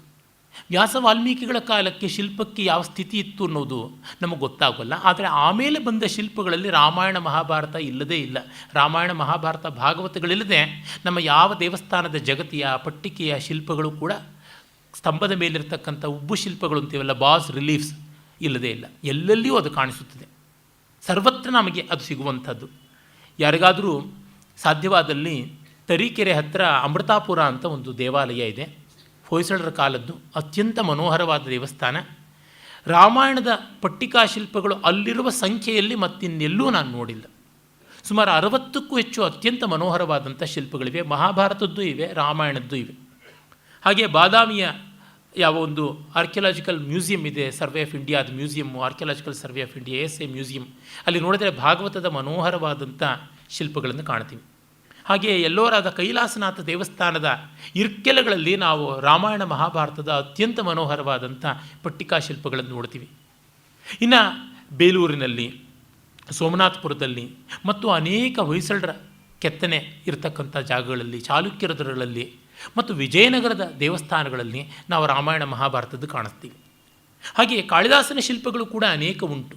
ಅದು ಸೂಕ್ಷ್ಮವಾಗಿ ಗಮನಿಸಿದರೆ ಗೊತ್ತಾಗುತ್ತದೆ. ಆ ರೀತಿಯಾದ ಕೆಲಸವನ್ನು ದೊಡ್ಡ ಕಲಾ ವಿಮರ್ಶಕರಾಗಿದ್ದ ಶಿವರಾಮ್ ಮೂರ್ತಿಯವರು ಮಾಡಿದ್ದಾರೆ. ಕಾಳಿದಾಸ ಇನ್ ಇಂಡಿಯನ್ ಆರ್ಟ್ ಅಂತಲೇ ತುಂಬ ಬೋಧಪ್ರದವಾದ ಒಂದು ಪುಸ್ತಕ ಉಂಟು. ವ್ಯಾಸ ವಾಲ್ಮೀಕಿಗಳ ಕೃತಿಯಂತೆ ನೇರವಾಗಿ ಕಾಣೋಲ್ಲ, ಆದರೆ ಕಾಳಿದಾಸನ ಇನ್ಸ್ಪಿರೇಷನ್ ಆ್ಯಂಡ್ ಮೋಟಿವ್ಸ್ ಅನ್ನುವಂಥದ್ದೇನಿವೆ ಅದು ಬಹಳ ಕಾಣಿಸುತ್ತದೆ. ಅಜಂತಾದ ಚಿತ್ರಣಗಳಿಂದ ಮೊದಲುಗೊಂಡು ಬಹುತ್ರ ನಮಗೆ ಕಾಣಸಿಗುತ್ತವೆ. ಅದರೊಳಗೂ ವಿಶೇಷವಾಗಿ ಗುಪ್ತರ ಕಾಲದ ಕಲೆಯಲ್ಲೆಲ್ಲ ಕಡೆಯಲ್ಲಿಯೂ ನಾವು ನೋಡ್ತೀವಿ. ಅದು ಉದಯಗಿರಿ ಇರ್ಬೋದು, ಮತ್ತು ತಿರ್ಗಾ ಮಥುರಾ ಬಾರ್ಹೂತ್ನ ಆ ಜಾಗಗಳಲ್ಲಿರಬಹುದು, ಆಮೇಲೆ ಎಲ್ಲೋರಾದಲ್ಲಿ ಮತ್ತು ಎಲಿಫೆಂಟಾದಲ್ಲಿ, ಕಾರ್ಲೋದಲ್ಲಿ, ಅನೇಕ ಗುಹಾಂತರ ದೇವಾಲಯಗಳಲ್ಲಿ, ಮತ್ತು ಚಂದೇಲರ, ಪ್ರತಿಹಾರರ, ಗೂರ್ಜರರ, ಪರಮಾರರ, ಚಾಲುಕ್ಯರ, ಹೊಯ್ಸಳರ ಶಿಲ್ಪಗಳಲ್ಲಿ ಬೇಕಾದಷ್ಟು ಕಡೆ ನಾವು ನೋಡ್ತೀವಿ. ಆಮೇಲೆ ಏನಾಯಿತು, ಜಯದೇವನ ಕಾಲದಿಂದ ಈಚೆಗೆ ಮುಸಲ್ಮಾನರ ಆಕ್ರಮಣದಿಂದ ದೇವಸ್ಥಾನಗಳು ಧ್ವಂಸವಾಗೋದಕ್ಕೆ ಆರಂಭ ಮಾಡಿದ ಮೇಲೆ ಶಿಲ್ಪಗಳಿಗೆ ಅವಕಾಶವೇ ಇಲ್ಲ. ಅಲ್ಲೋ ಇಲ್ಲೋ ಒಂದಿಷ್ಟು ಕಾಣಿಸುತ್ತವೆ. ನಿಜ, ಒರಿಸ್ಸಾದ ಶಿಲ್ಪಗಳಲ್ಲಿ ಸೂಚನೆಗಳನ್ನು ಕಾಣಿಸ್ತಾರೆ. ಉದಾಹರಣೆಗೆ ಆ ಒಂದು ಕೆಲವು ಕೋಣಾರ್ಕದ, ಪುರಿಯ, ಭುವನೇಶ್ವರದ ಶಿಲ್ಪಗಳಲ್ಲಿ ನಾವು ನೋಡ್ತೀವಿ. ಕಳಿಂಗ ಗಂಗಾ ಅಂತ ಯಾವ ಒಂದು ರಾಜವಂಶ ಇತ್ತು, ಅಲ್ಲಿ ಕಳಿಂಗ ನಾಗರ ಅನ್ನುವ ಶೈಲಿಯ ದೇವಸ್ಥಾನ ನಿರ್ಮಾಣ ಆಯಿತು, ಅಲ್ಲಿ ನಾವು ಕಾಣ್ತೀವಿ. ಅದರೊಳಗೂ ಮುಖ್ಯವಾಗಿ ನಾವು ಕೋಣಾರ್ಕದ ಯಾವ ಒಂದು ರಂಗಮಂಟಪ ಉಂಟು ಮತ್ತು ಪುರಿಯಲ್ಲಿ ಜಗನ್ನಾಥನ ಯಾವ ಒಂದು ರಂಗಭೋಗ ಮಂಟಪ ಉಂಟು ಅಲ್ಲಿ, ಮತ್ತು ಭುವನೇಶ್ವರದ ಅನೇಕ ದೇವಸ್ಥಾನಗಳಲ್ಲಿ ಲಿಂಗರಾಜ ಇತ್ಯಾದಿ ದೇವಸ್ಥಾನಗಳಲ್ಲೆಲ್ಲಲ್ಲಿ ಗೀತಗೋವಿಂದದ ಸೂಚನೆಗಳು ಕಾಣುತ್ತವೆ ಅಂತ. ಅಲ್ಲಿ ಎದ್ದು ಕಾಣುವಂತೆ ರಾಧಾಕೃಷ್ಣರು ತೋರಲ್ಲ ನಮಗೆ. ಆದರೆ ಚಿತ್ರಕಲೆಯಲ್ಲಿ ಮಾತ್ರ ವಿಶೇಷವಾಗಿವೆ. ಮೊದಲೇ ನಾನು ಹೇಳಿದಂತೆ ದೇವಸ್ಥಾನಗಳಿಗೆ ಅವಕಾಶ ಇಲ್ಲ ಅಂದಾಗ ಚಿತ್ರಕಲೆಯಲ್ಲಿ ಬಂತು. ನೋಡಿ, ಒಂದು ಕಡೆ ತಡೆದರೆ ಮತ್ತೊಂದು ಕಡೆಗೆ ಚಿಗಿತ್ಕೊಳ್ತೀವಿ ಅಂತ ಸನಾತನ ಧರ್ಮದ ರೀತಿಯೇ ಹಾಗೆ. ಅದು ತೆಂಗಿನ ಮರದಂತೆ ಬೆಳೆದದ್ದಲ್ಲ, ವಟವೃಕ್ಷದಂತೆ ಬೆಳ್ಕೊಂಡು ಬಂದದ್ದು. ಎಲ್ಲಿ ಮುರಿದ್ರೆ ಅಲ್ಲಿ ಕೊಂಡ್ರುತ್ತೆ, ಎಲ್ಲಿ ದೂರ ಹೋದರೆ ಅಲ್ಲೇ ಬೇರೆ ಬಿಟ್ಕೊಳ್ತದೆ. ಹೀಗೆ ಎಲ್ಲಿಂದ ಎಲ್ಲಿಗೂ ಕೂಡ we can connect over roots ಅನ್ನುವಂಥದ್ದು. ಅದಕ್ಕಾಗಿ ಬೇರಿರೋ ಜಾಗಕ್ಕೆ ಹೋಗಬೇಕಾಗಿಲ್ಲ, ನಿಂತಲ್ಲಿಯೇ ಬೇರೆ ಬಿಡ್ತೀವಿ ಎನ್ನುವಂಥದ್ದು. ಈ ವಿಶಿಷ್ಟತೆಯಿಂದಾಗಿ ತುಂಬ ದೊಡ್ಡ ಚಿತ್ರಕಲಾ ಪರಂಪರೆ ಬೆಳೆಯಿತು. ಈ ವಿಷಯದಲ್ಲಿ ನಾವು ಮಿನಿಯೇಚರ್ ಆರ್ಟ್ ಅಂತ ಏನು ಕರಿತೀವಿ, ಆ ಒಂದು ಚಿತ್ರಣದಲ್ಲಿ ಎದ್ದು ತೋರುವಂತೆ ಒಡಿಸ್ಸಾದ ಪಟಚಿತ್ರದಲ್ಲಿ, ಕರ್ನಾಟಕದ ಚಿಕಣಿ ಕಲೆಯಲ್ಲಿ, ಆಂಧ್ರದ ಕಲಂಕಾರಿನಲ್ಲಿ, ತಮಿಳುನಾಡಿನ ತಂಜಾವೂರು ಶೈಲಿಯಲ್ಲಿ, ಕೇರಳದ್ದೇ ಆದಂಥ ಒಂದು ವಿಶಿಷ್ಟವಾದಂಥ ಕೇರಳದ ಶೈಲಿ ಇದೆ ಅದರೊಳಗೆ, ಮಹಾರಾಷ್ಟ್ರದ ಚಿತ್ರಕಲೆಯಲ್ಲಿ, ಮಧುಬನಿಯಲ್ಲಿ ಹೀಗೆಲ್ಲ ಕಾಣ್ತೀವಿ. ಹಾಗೆಯೇ ನಾವು ರಜಪೂತಾನ ಪೇಂಟಿಂಗ್ಸ್ ಅಂತ ಯಾವುದನ್ನು ಕರಿತೀವಿ, ಅಲ್ಲಿ ಮೇವಾಡ ಪೇಂಟಿಂಗ್ಸ್ ಅಂತ ಏನು ಹೇಳ್ತೀವಿ ಅಲ್ಲಿ ಕಾಣ್ತೀವಿ. ಆದರೆ ಇವೆಲ್ಲಕ್ಕಿಂತ ಮಿಗಿಲಾಗಿ ಹಿಮಾಲಯದ ಕಣಿವೆಗಳಲ್ಲಿ, ವಿಶೇಷವಾಗಿ ಕಾಂಗಡ, ಪಹಾಡಿ, ಬಾಸೋಳಿ ಈ ಚಿತ್ರಗಳಲ್ಲಿ ಬಹಳ ಸೊಗಸಾಗಿ ನಾವು ನೋಡ್ತೀವಿ. ಅಸ್ಸಾಂನಲ್ಲಿ ಕೂಡ ಈ ಒಂದು ಶೈಲಿಯನ್ನು ನಾವು ಕಾಣ್ತೀವಿ. ಅದರೊಳಗೆ ಅಸಾಮಾನ್ಯವಾದ ಪ್ರತಿಷ್ಠೆಯನ್ನು ಪಡೆದದ್ದು ಅಂತಂದರೆ ಕಾಂಗಡ ಚಿತ್ರದಲ್ಲಿ ಗೀತಗೋವಿಂದ ಶಾಶ್ವತೀಕೃತವಾದಂತೆ ಮತ್ತಿನ್ನೆಲ್ಲೂ ಇಲ್ಲ. ನಿನ್ನೆ ಮೊನ್ನೆ ಕೂಡ ನಾನು ಇಂಟರ್ನೆಟ್ಟಲ್ಲಿ ಆ ಚಿತ್ರಗಳನ್ನು ನೋಡ್ತಾ ಇದ್ದೆ. ಇಡೀ ಗೀತಗೋವಿಂದ ಒಂದು ಪ್ರಕೃತಿಯ ಹಿನ್ನೆಲೆಯಲ್ಲಿ, ವಸಂತದ ಹಿನ್ನೆಲೆಯಲ್ಲಿದೆ. ಅದನ್ನು ಅಷ್ಟು ಚೆನ್ನಾಗಿ ದುಡಿಸ್ಕೊಂಡಿದ್ದಾರೆ. ಆ ದಿಣ್ಣೆಗಳನ್ನು, ಆ ಬೆಟ್ಟದ ತೊರೆಗಳನ್ನು, ಸರೋವರಗಳನ್ನು, ಪೊದೆಗಳನ್ನು, ಕುಂಜಗಳನ್ನು, ನಿಕುಂಜಗಳನ್ನು, ಗಿಡ ಬಳ್ಳಿಗಳನ್ನು, ಮರಗಳನ್ನು ಅದೆಷ್ಟು ಚೆನ್ನಾಗಿ ಚಿತ್ರಿಸ್ತಾರೆ. ಪಕ್ಷಿಗಳು, ಪ್ರಾಣಿಗಳು, ಹೂಗಳು, ಹಣ್ಣುಗಳು ಅಷ್ಟಷ್ಟು ಸುಂದರವಾದಂಥವು, ಒಂದೊಂದು ಕಾವ್ಯಾತ್ಮಕವಾದದ್ದು. ಅಷ್ಟರ ಸೌಂದರ್ಯವನ್ನು ಇನ್ನೆಲ್ಲೂ ಕೂಡ ಕಾಣೋಕ್ಕೆ ಸಾಧ್ಯವಿಲ್ಲ. ಭಾರತೀಯ ಚಿತ್ರಕಲೆ ನನಗೆ ತಿಳಿದಂತೆ 2 ಶಿಖರಗಳಲ್ಲಿ ಕಾಣುತ್ತವೆ. ಒಂದು ಅಜಂತಾ ಶೈಲಿಯಲ್ಲಿ, ಮತ್ತೊಂದು ಕಾಂಗಡ ಶೈಲಿಯಲ್ಲಿ ಅಂತ ಅನ್ನುತ್ತವೆ.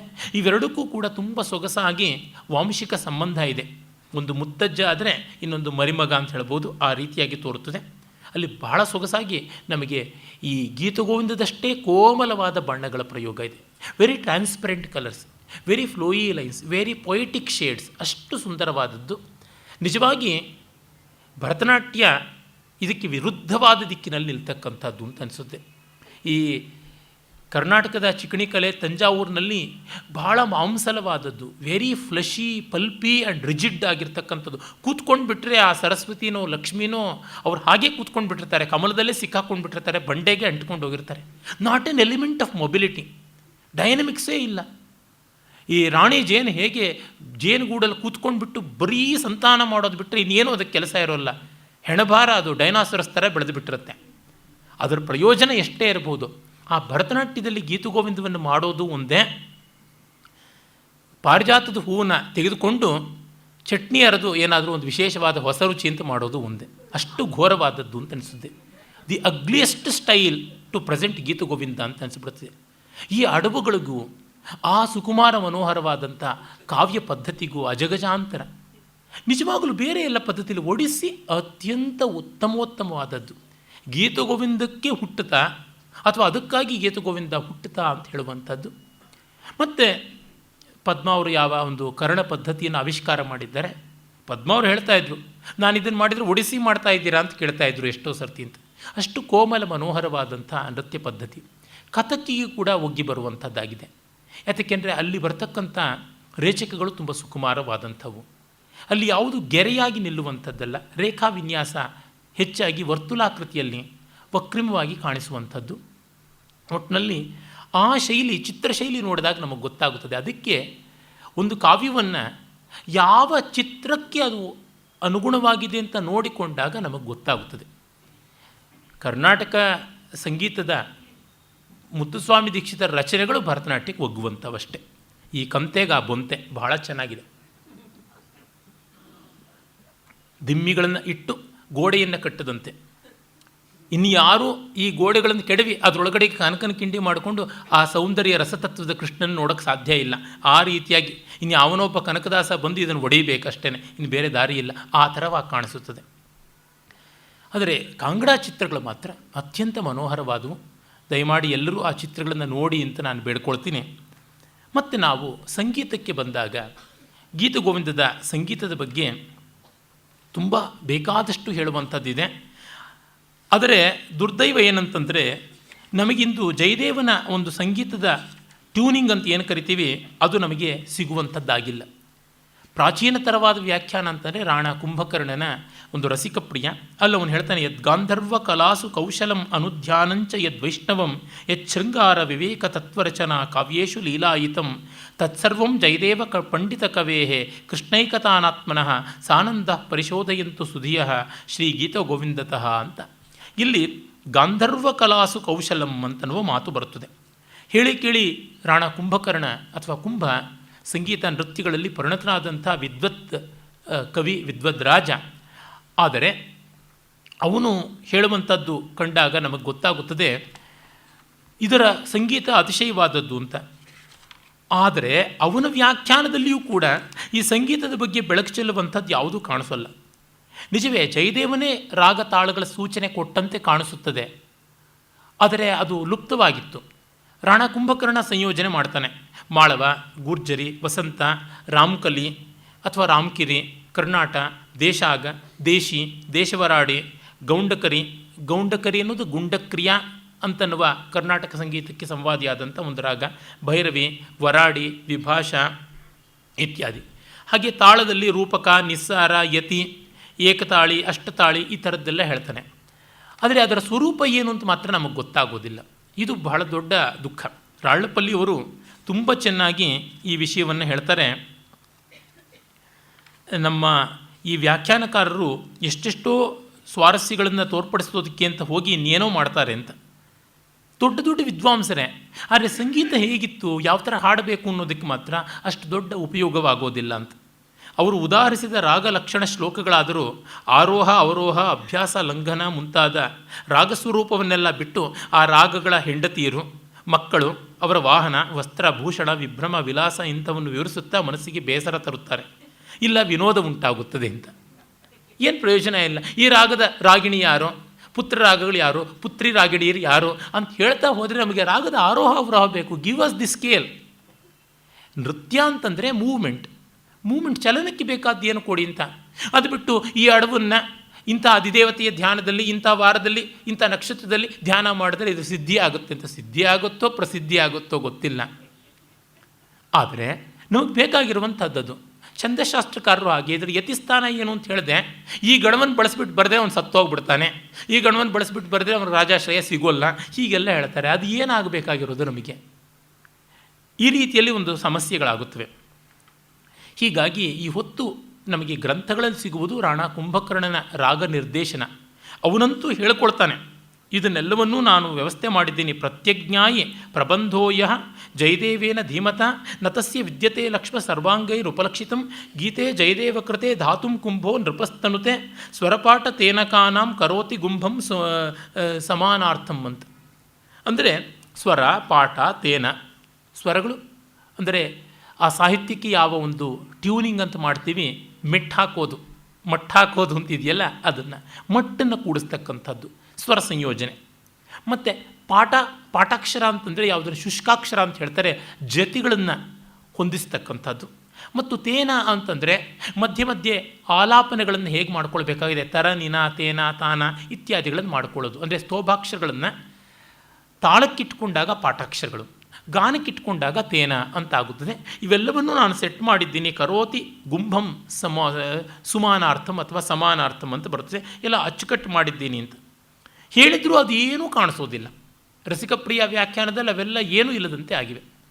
ಹೀಗಾಗಿ ನಾವು ಮುಂದೆ ಈ ರೀತಿಯಾದಂಥ ಒಂದು ಗಾನಕ್ರಮವನ್ನು ಹಿಂದೂಸ್ತಾನಿನಲ್ಲಿ ನಾವು ಕಾಣುವಂಥದ್ದು ವಿ ಡಿ ಪಲೂಸ್ಕರ್, ರಾಜಭಯ್ಯ, ಪೂಜ್ವಾಲೆ, ರತಂಜ್ಕರ್ ಇತ್ಯಾದಿಗಳಿಂದ. ಕರ್ನಾಟಕ ಸಂಗೀತದಲ್ಲಿ ಸಾಕಷ್ಟು ಮುಂಚೆನೇ ಈ ರೀತಿಯಾದಂಥ ಒಂದು ಗಾನಕ್ರಮವನ್ನು ಮಾಡಿಕೊಳ್ಳೋದಕ್ಕೆ ಆರಂಭ ಮಾಡಿದರು ಅಂತ ಗೊತ್ತಾಗುತ್ತದೆ. ಆದರೆ ಅವು ಯಾವುದೂ ಅಷ್ಟು ಹಿತವಾಗಿದ್ದಂತೆ ಕಾಣುವುದಿಲ್ಲ. ಎಲ್ಲಂದರೆ ಅಲ್ಲಿಗೆ ಎಡಪು ಇಟ್ಕೊಂಡು ಬಿಡ್ತಾರೆ. ಎಡಪು ಇಟ್ಕೊಳ್ಳೋದು ಬಹಳ ಹುಚ್ಚು ನಮ್ಮ ಕಡೆಯಲ್ಲಿ. ಇದು ಸಮಗತಿಯಲ್ಲ ಹೋದ್ರೇ ಹಿತವಾಗಿರುತ್ತದೆ. ಎಲ್ಲೋ ಅಲ್ಲಿ ಇಲ್ಲಿ ಬಂದರೆ ಪರವಾಗಿಲ್ಲ. ಹಾಗಾಗಿ ಹಿತ ಕಾಣಿಸೋಲ್ಲ. ಹಿಂದೂಸ್ತಾನಿಯಲ್ಲಿ ಉಚ್ಚಾರಣೆ ತುಂಬ ಕೆಟ್ಟದ್ದು ಮಾಡಿಬಿಡ್ತಾರೆ. ಕರ್ನಾಟಕ ಸಂಗೀತದಲ್ಲಿ ಮಧುರ ಕೋಮಲ ಕಾಂತ ಪದಾವಲಿಗಳಿಗೇ ಕುತ್ತು ತಂದು ಬಿಡ್ತಾರೆ. ಇದು ಎರಡು ತೋರುವಂಥ ಸಮಸ್ಯೆಗಳು. ಮತ್ತು ಕೆಲವು ಕಡೆ ಕಷ್ಟವನ್ನು ಉಂಟು ಮಾಡುವಂತೆ ಕವಿಯ ರಚನೆಯೇ ಇದೆ. ಕಷ್ಟವನ್ನು ಉಂಟು ಮಾಡುವುದು ಅಂತಂದರೆ ನಾವು ಅದನ್ನು ಗಮನಿಸಿದರೆ ಗೊತ್ತಾಗುತ್ತದೆ. ಈ ಅಷ್ಟಪದಿಗಳಲ್ಲಿ 3ನೇದು 4, 5, 6, 8, 11, 15, 17, 20, 22 ಮತ್ತು 23ನೇ ಅಷ್ಟಪದಿಗಳು ಇಷ್ಟು ಕೂಡ ಚತುಶ್ರಗತಿಯಲ್ಲಿ ಹೋಗುತ್ತವೆ. ಆಮೇಲೆ 13, 19 ಮತ್ತು 21ನೇ ಅಷ್ಟಪದಿಗಳು ಪಂಚಮಾತ್ರ ಗಣಗಳಿಂದ ಕೂಡಿವೆ. ಆದರೆ 29ನ್ನು ಹಾಡುವುದು ಸ್ವಲ್ಪ ಕಷ್ಟ. 21ನೇ ಅಷ್ಟಪದಿ ಅದನ್ನು ಸ್ವಲ್ಪ ಬೇರೆ ರೀತಿಯಲ್ಲಿ ಹಾಡ್ಕೊಳ್ಬೇಕಾಗುತ್ತದೆ. 7ನೇ ಅಷ್ಟಪದಿ ಅದು ಮಿಶ್ರಚಾಪು ಅಂತಿದೆಯಲ್ಲ, ಆ ರೀತಿಯಾದಂಥ ಗತಿಯಿಂದ ಕೂಡಿರತಕ್ಕಂಥದ್ದು. ಮತ್ತು 16ನೇ ಅಷ್ಟಪದಿಯಲ್ಲಿ ಒಂದು ಸ್ವಲ್ಪ ಗತಿಯ ವಿನೂತನತೆ ಉಂಟು. ಮೊದಲನೇ ಅಷ್ಟಪದಿಯಲ್ಲೇ ಸಾಕಷ್ಟು ಸಮಸ್ಯೆ ಉಂಟು. ಆದರೆ ಈ ಅಷ್ಟಪದಿಗಳಲ್ಲಿ ಪ್ರಾಯಿಕವಾಗಿ ಬಹುತ್ರ ಕಾಣಿಸುವಂಥದ್ದು ಚತುರಶ್ರಗತಿ. ಆದಿತಾಳ ಅಥವಾ ಏಕತಾಳಕ್ಕೆ ಬರುವಂಥದ್ದು, ಎಲ್ಲರಿಗೂ ಅನುಗುಣವಾಗಿ ಒಗ್ಗುವಂಥದ್ದು. ಸಂಸ್ಕೃತದ ಮತ್ತು ಪ್ರಾಕೃತದ ಎಲ್ಲ ಗೇಯ ಛಂದಸ್ಸುಗಳು, ಮಾತ್ರ ಛಂದಸ್ಸುಗಳು ಆ ಧಾಟಿಯಲ್ಲಿರುವಂಥವು. ಆಮೇಲೆ ಕೆಲವೊಂದು ಖಂಡಗತಿಯಲ್ಲಿವೆ. ಈಗ ಪ್ರಾಣಾಷ್ಟಪದಿ ಅಂತ ಯಾವುದು ಹೇಳಿದೆ, ಚಾರುಶೀಲೆ ಪ್ರಿಯೆ ಚಾರುಶೀಲೆ ಮುಂಚಮಯಿ ಮಾನಮನಿದಾನಂ, ಅದು ಖಂಡಗತಿಯಲ್ಲೇ ಇರತಕ್ಕಂಥದ್ದು. ಆ ಥರ ಒಂದೆರಡು ಅಷ್ಟಪದಿಗಳು ಉಂಟು. ಮಿಶ್ರಗತಿಯಲ್ಲಿವೆ. ಆದರೆ ತ್ರಿಶ್ರಗತಿಯಲ್ಲಿ ಒಂದೂ ಇಲ್ಲ. ಅಂದರೆ ರೂಪಕ ತಾಳಕ್ಕೆ ನೇರವಾಗಿ ಒಗ್ಗುವಂಥ ಅಥವಾ ತ್ರಿಶ್ರ ಗತಿಯ ಆದಿತಾಳಕ್ಕೆ ಒಗ್ಗುವಂಥದ್ದು ನೇರವಾಗಿ ಯಾವುದೂ ಕಾಣಿಸೋಲ್ಲ. ಯಾವುದನ್ನು ಒಗ್ಗಿಸಿಕೊಳ್ಳಬಹುದು. ನಾವು ಅನಾನಸ್ನಲ್ಲಿ ಹುಳಿನ ಮಾಡೋದು ಕಲ್ತಿದ್ದೀವಿ, ಇನ್ನು ಸಪೋಟಾದಲ್ಲಿ ಗೊಜ್ಜನ್ನು ಮಾಡೋದು ಕಲ್ತಿದ್ದೀವಿ. ಯಾವುದನ್ನು ಏನೂ ಮಾಡೋದಕ್ಕೆ ಕಲ್ತಿರುವಾಗ ಯಾವ ರಚನೆಯನ್ನು ಯಾವ ತಾಳದಲ್ಲಿ ಬೇಕಾದ್ರೂ ಹಿಂಡಿ ಹಿಸುಕಿ ಕೈ ಕಾಲು ಮುರಿದು ಅದನ್ನು ಯಾವ ಬಾಕ್ಸಿಗೆ ಬೇಕಾದ್ರೂ putting a square nut into a circular hole ಯಾವುದೂ ಮಾಡೋದಕ್ಕೆ ನಮಗೆ ಸಾಧ್ಯವಾಗುತ್ತದೆ. ಆದರೆ ಎಸ್ಥೆಟಿಕ್ ಪಾಸಿಬಿಲಿಟಿ, ಸೌಂದರ್ಯ ದೃಷ್ಟಿಯಿಂದ ಏನು ಅಂತ ನೋಡಿದಾಗ ಸ್ವಲ್ಪ ಕಷ್ಟವಾಗುತ್ತದೆ. ಈ ಬಗ್ಗೆ ರಾಳ್ಳಪಲ್ಲಿಯವರು ತುಂಬ ಚೆನ್ನಾಗಿ ಒಂದು ಗೀತಗೋವಿಂದದ ಕೆಲವು ಪಾಠ ಪರಿಶೀಲನೆಯಲ್ಲಿ ಎಷ್ಟೋ ಒಳ್ಳೆಯ ಸೂಚನೆಗಳನ್ನು ಕೊಡ್ತಾರೆ. ಅವರಲ್ಲಿ ಬಹಳ ಚೆನ್ನಾಗಿ ಹೇಳ್ತಾರೆ, ಈ ಪ್ರಾಚೀನ ಪದ್ಧತಿಯ ಮಾರ್ಗತಾಳಗಳು, ದೇಶಿ ತಾಳಗಳು ಅಂತ ಯಾವುದಿತ್ತಲ್ಲ ಅದನ್ನೆಲ್ಲ ತೆಗೆದುಕೊಂಡು ಪ್ರಾಚೀನರು ಹಲವು ತೆರನಾಗಿ ಪ್ರಸ್ತಾರ ಮಾಡಿ ತೋರಿಸಿದ ಲೆಕ್ಕವಿಲ್ಲದ ಮಾರ್ಗ ದೇಶಿ ತಾಳಗಳನ್ನೆಲ್ಲ ವಿನಯವಾಗಿಯೇ ಒತ್ತಟ್ಟಿಗೆ ತಳ್ಳಿ ಸುಮಾರು 500 ವರ್ಷಗಳಿಗೆ ಹಿಂದೆಯೇ ಕೆಲವರು ವಿವೇಕವಂತರಾದ ವಾಗ್ಗೇಯಕಾರರು ಧ್ರುವ ಮಟ್ಯ ಮುಂತಾದ 7 ಸೂಳಾದಿ ತಾಳಗಳನ್ನು 8ನೇದಾಗಿ ಆದಿತಾಳವನ್ನು ಪ್ರಚಾರಕ್ಕೆ ತಂದರು. ಆದರೆ ನಾವೀಗ ಬಹುವಾಗಿ ರೂಪಕ ಜಂಪೆ ತ್ರಿಪುಟ ಎಂಬ 4 ತಾಳಗಳಿಗೆ ಆದಿ ರೂಪಕ ಜಂಪೆ ತ್ರಿಪುಟ ಎಂಬ 4 ತಾಳಗಳಿಂದ ಮಾತ್ರವೇ ಹಾಡಿಕೆಯನ್ನು ನಡೆಸುತ್ತಿದ್ದೇವೆ.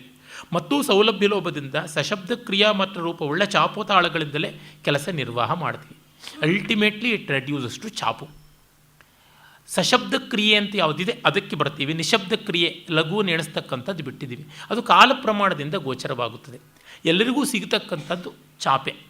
ಮೃದಂಗದಲ್ಲಿ ಆದರೂ ಅಷ್ಟೇ ಏಟು ಬಿದ್ದಾಗಲೇ ಗೊತ್ತಾಗೋದು. ನಿಶಬ್ದ ಕ್ರಿಯೆ ಅಂದರೆ ಮೃದಂಗ ಎಲ್ಲಿರುತ್ತದೆ, ಏನೂ ಇರೋದಿಲ್ಲ, ಅದು ಅನಂಗ ಆಗಿಬಿಡ್ತದೆ. ಸಶಬ್ದ ಕ್ರಿಯೆಗೇ ಬರಬೇಕಾಗುತ್ತದೆ. ಹಾಗೆ ನೋಡಿದಾಗ ನಮಗೆ ಚತುರಶ್ರ, ತ್ರಿಶ್ರ, ಮಿಶ್ರ, ಖಂಡ ಇಷ್ಟೇ ಉಳ್ಕೊಳ್ಳೋದು. ಜಯದೇವನಲ್ಲಿ ಮಿಶ್ರವೂ ಇದೆ, ಚತುರಶ್ರವೂ ಇದೆ, ಸಮೃದ್ಧವಾಗಿದೆ. ಆದರೆ ತ್ರಿಶ್ರ ಮಾತ್ರ ಇಲ್ಲ. ಇನ್ನು ಸಂಕೀರ್ಣ ಅನ್ನುವುದು ಲೆಕ್ಕಕ್ಕೆ ಸಿಗುವ ಗತಿಯೇ ಹೊರತು ಭಾವಕ್ಕೆ ಸಿಗುವಂಥದ್ದಲ್ಲ.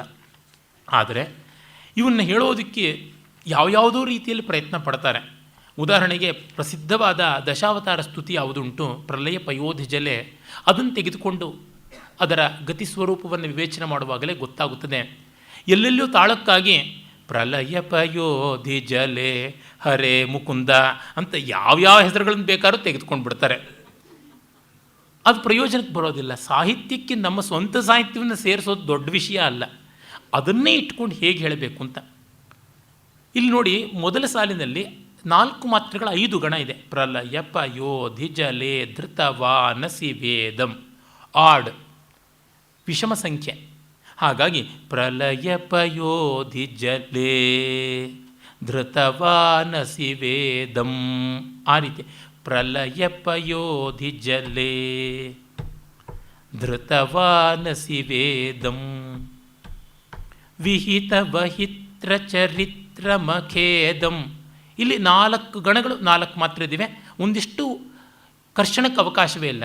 ಪ್ರಲಯ ಪಯೋಧಿ ಜಲೇ, ಪ್ರಲಯ ಪಯೋಧಿ ಜಲೇ, ಅಲ್ಲಿ ವಿರಾಮ, ಅಲ್ಲಿ ಕರ್ಷಣ ಮಾಡಿಕೊಳ್ಳಿ. ಅಲ್ಲಿಗೆ ತಾಳಕ್ಕೋಸ್ಕರ ಹರೇ ಮುಕುಂದ ಅಂತಿದ್ದಾರೆ. ಅದಕ್ಕೆ ಬದಲಾಗಿ ಕೇವಲ ತೇನ ಮಾಡಿದ್ರೆ ಆಯಿತು, ಕೇವಲ ಆಲಾಪ ಮಾಡಿದ್ರೆ ಆಯಿತು.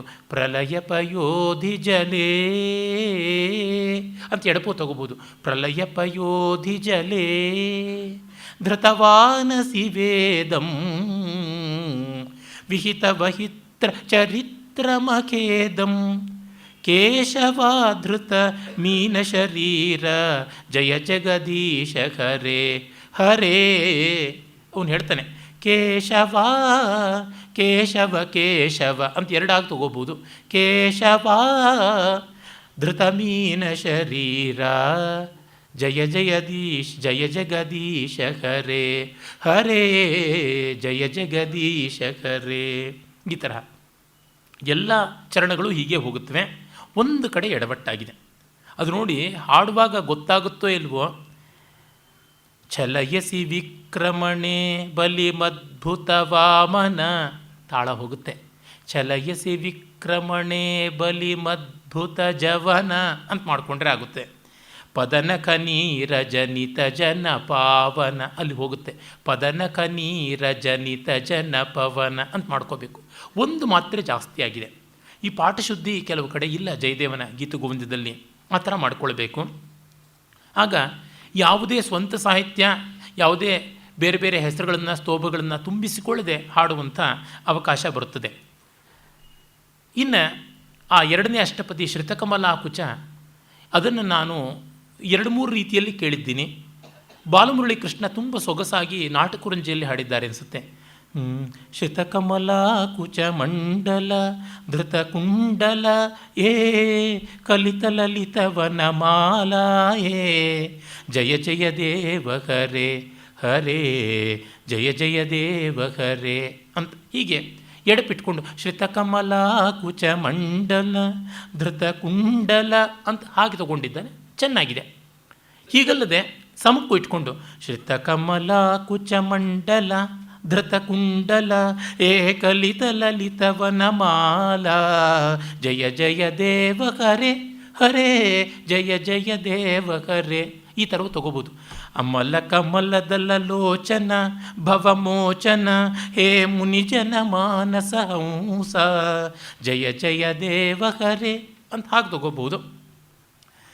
ಶ್ರೀ ಜಯ ದೇವ ಕವೇರಿದಂ ಕುರುತೇ ಮುದಂ ಹೇ ಮಂಗಳ ಮುಜ್ವಲ ಗೀತೀ ಜಯ ಜಯ ದೇವ ಹರೇ ಹರೇ ಜಯ ಜಯ ದೇವ ಹರೇ. ಈ ತರಹ ಬಾಲಮುರಳಿ ಕೃಷ್ಣ ತಗೊಂಡಿದ್ದಾರೆ. ಎಡಪಿಟ್ಕೊಳ್ಳಿ ಸಮಕ್ಕಿಟ್ಕೊಳ್ಳಿ ಅಂದರೆ ಹುಸಿ ಪೆಟ್ಟು ಅತೀತ ಅನಾಗತ ಅಂತ ಹಾಗೆ ಕೊಟ್ಟರೂ ಸರಿ, ಕೊಡದೇ ಇದ್ದರೂ ಸರಿ, ಸಾಹಿತ್ಯ ವಿಕಾರ ಇಲ್ಲದೆ ಗತಿಭಂಗವಾಗದೆ ಮಾಡಬೇಕಾಗುತ್ತದೆ. ಆ ರೀತಿಯಲ್ಲಿ ಉಂಟು. ಹೀಗೆ ತುಂಬ ಸುಂದರವಾಗಿ ಹಾಡುವಂಥ ಬೇಕಾದಷ್ಟು ಅಷ್ಟಪದಿಗಳಿವೆ. ಆದರೆ ನೋಡಿ, ಕೆಲವು ಕಷ್ಟವಾಗುವಂಥವು, ಅವನ್ನೇ ನಾನು ಬೇಕು ಅಂತ ಅದರ ಗತಿಯನ್ನು ಒಗ್ಗಿಸಿಕೊಳ್ಳುವುದು ಯಾವ ಬಗೆಯಲ್ಲಿ ಅನ್ನೋದಕ್ಕೆ 10ನೇ ಅಷ್ಟಪದಿ ವಹತಿ ಮಲಯ ಸಮೀರೆ ಅನ್ನುವಂಥದ್ರೊಳಗೆ ಕಷ್ಟ ಇದೆ ಅದನ್ನು ಹಾಡೋದಕ್ಕೆ. ಯಾಕೆಂದರೆ ಲೆಕ್ಕಗಳಿಗೆ ಹಿತವಾಗಿಲ್ಲ, ತಾಳ ಪ್ರಮಾಣಕ್ಕೆ ಓದಿಕೊಳ್ತಲೇ ಗೊತ್ತಾಗೋದಿಲ್ಲ. ಅಂದರೆ ಯಾವುದನ್ನು ಲಯಾನ್ವಿತವಾದ ಸಾಹಿತ್ಯ ಅದರ ಚಾಕ್ಷುಷ ರೂಪದಿಂದಲೇ ಶ್ರಾವಣ ರೂಪ, ಕೇಯು ರೂಪ ಗೊತ್ತಾಗೋಲ್ಲ. ಆ ಬಗೆಯಲ್ಲಿ ಉಂಟು.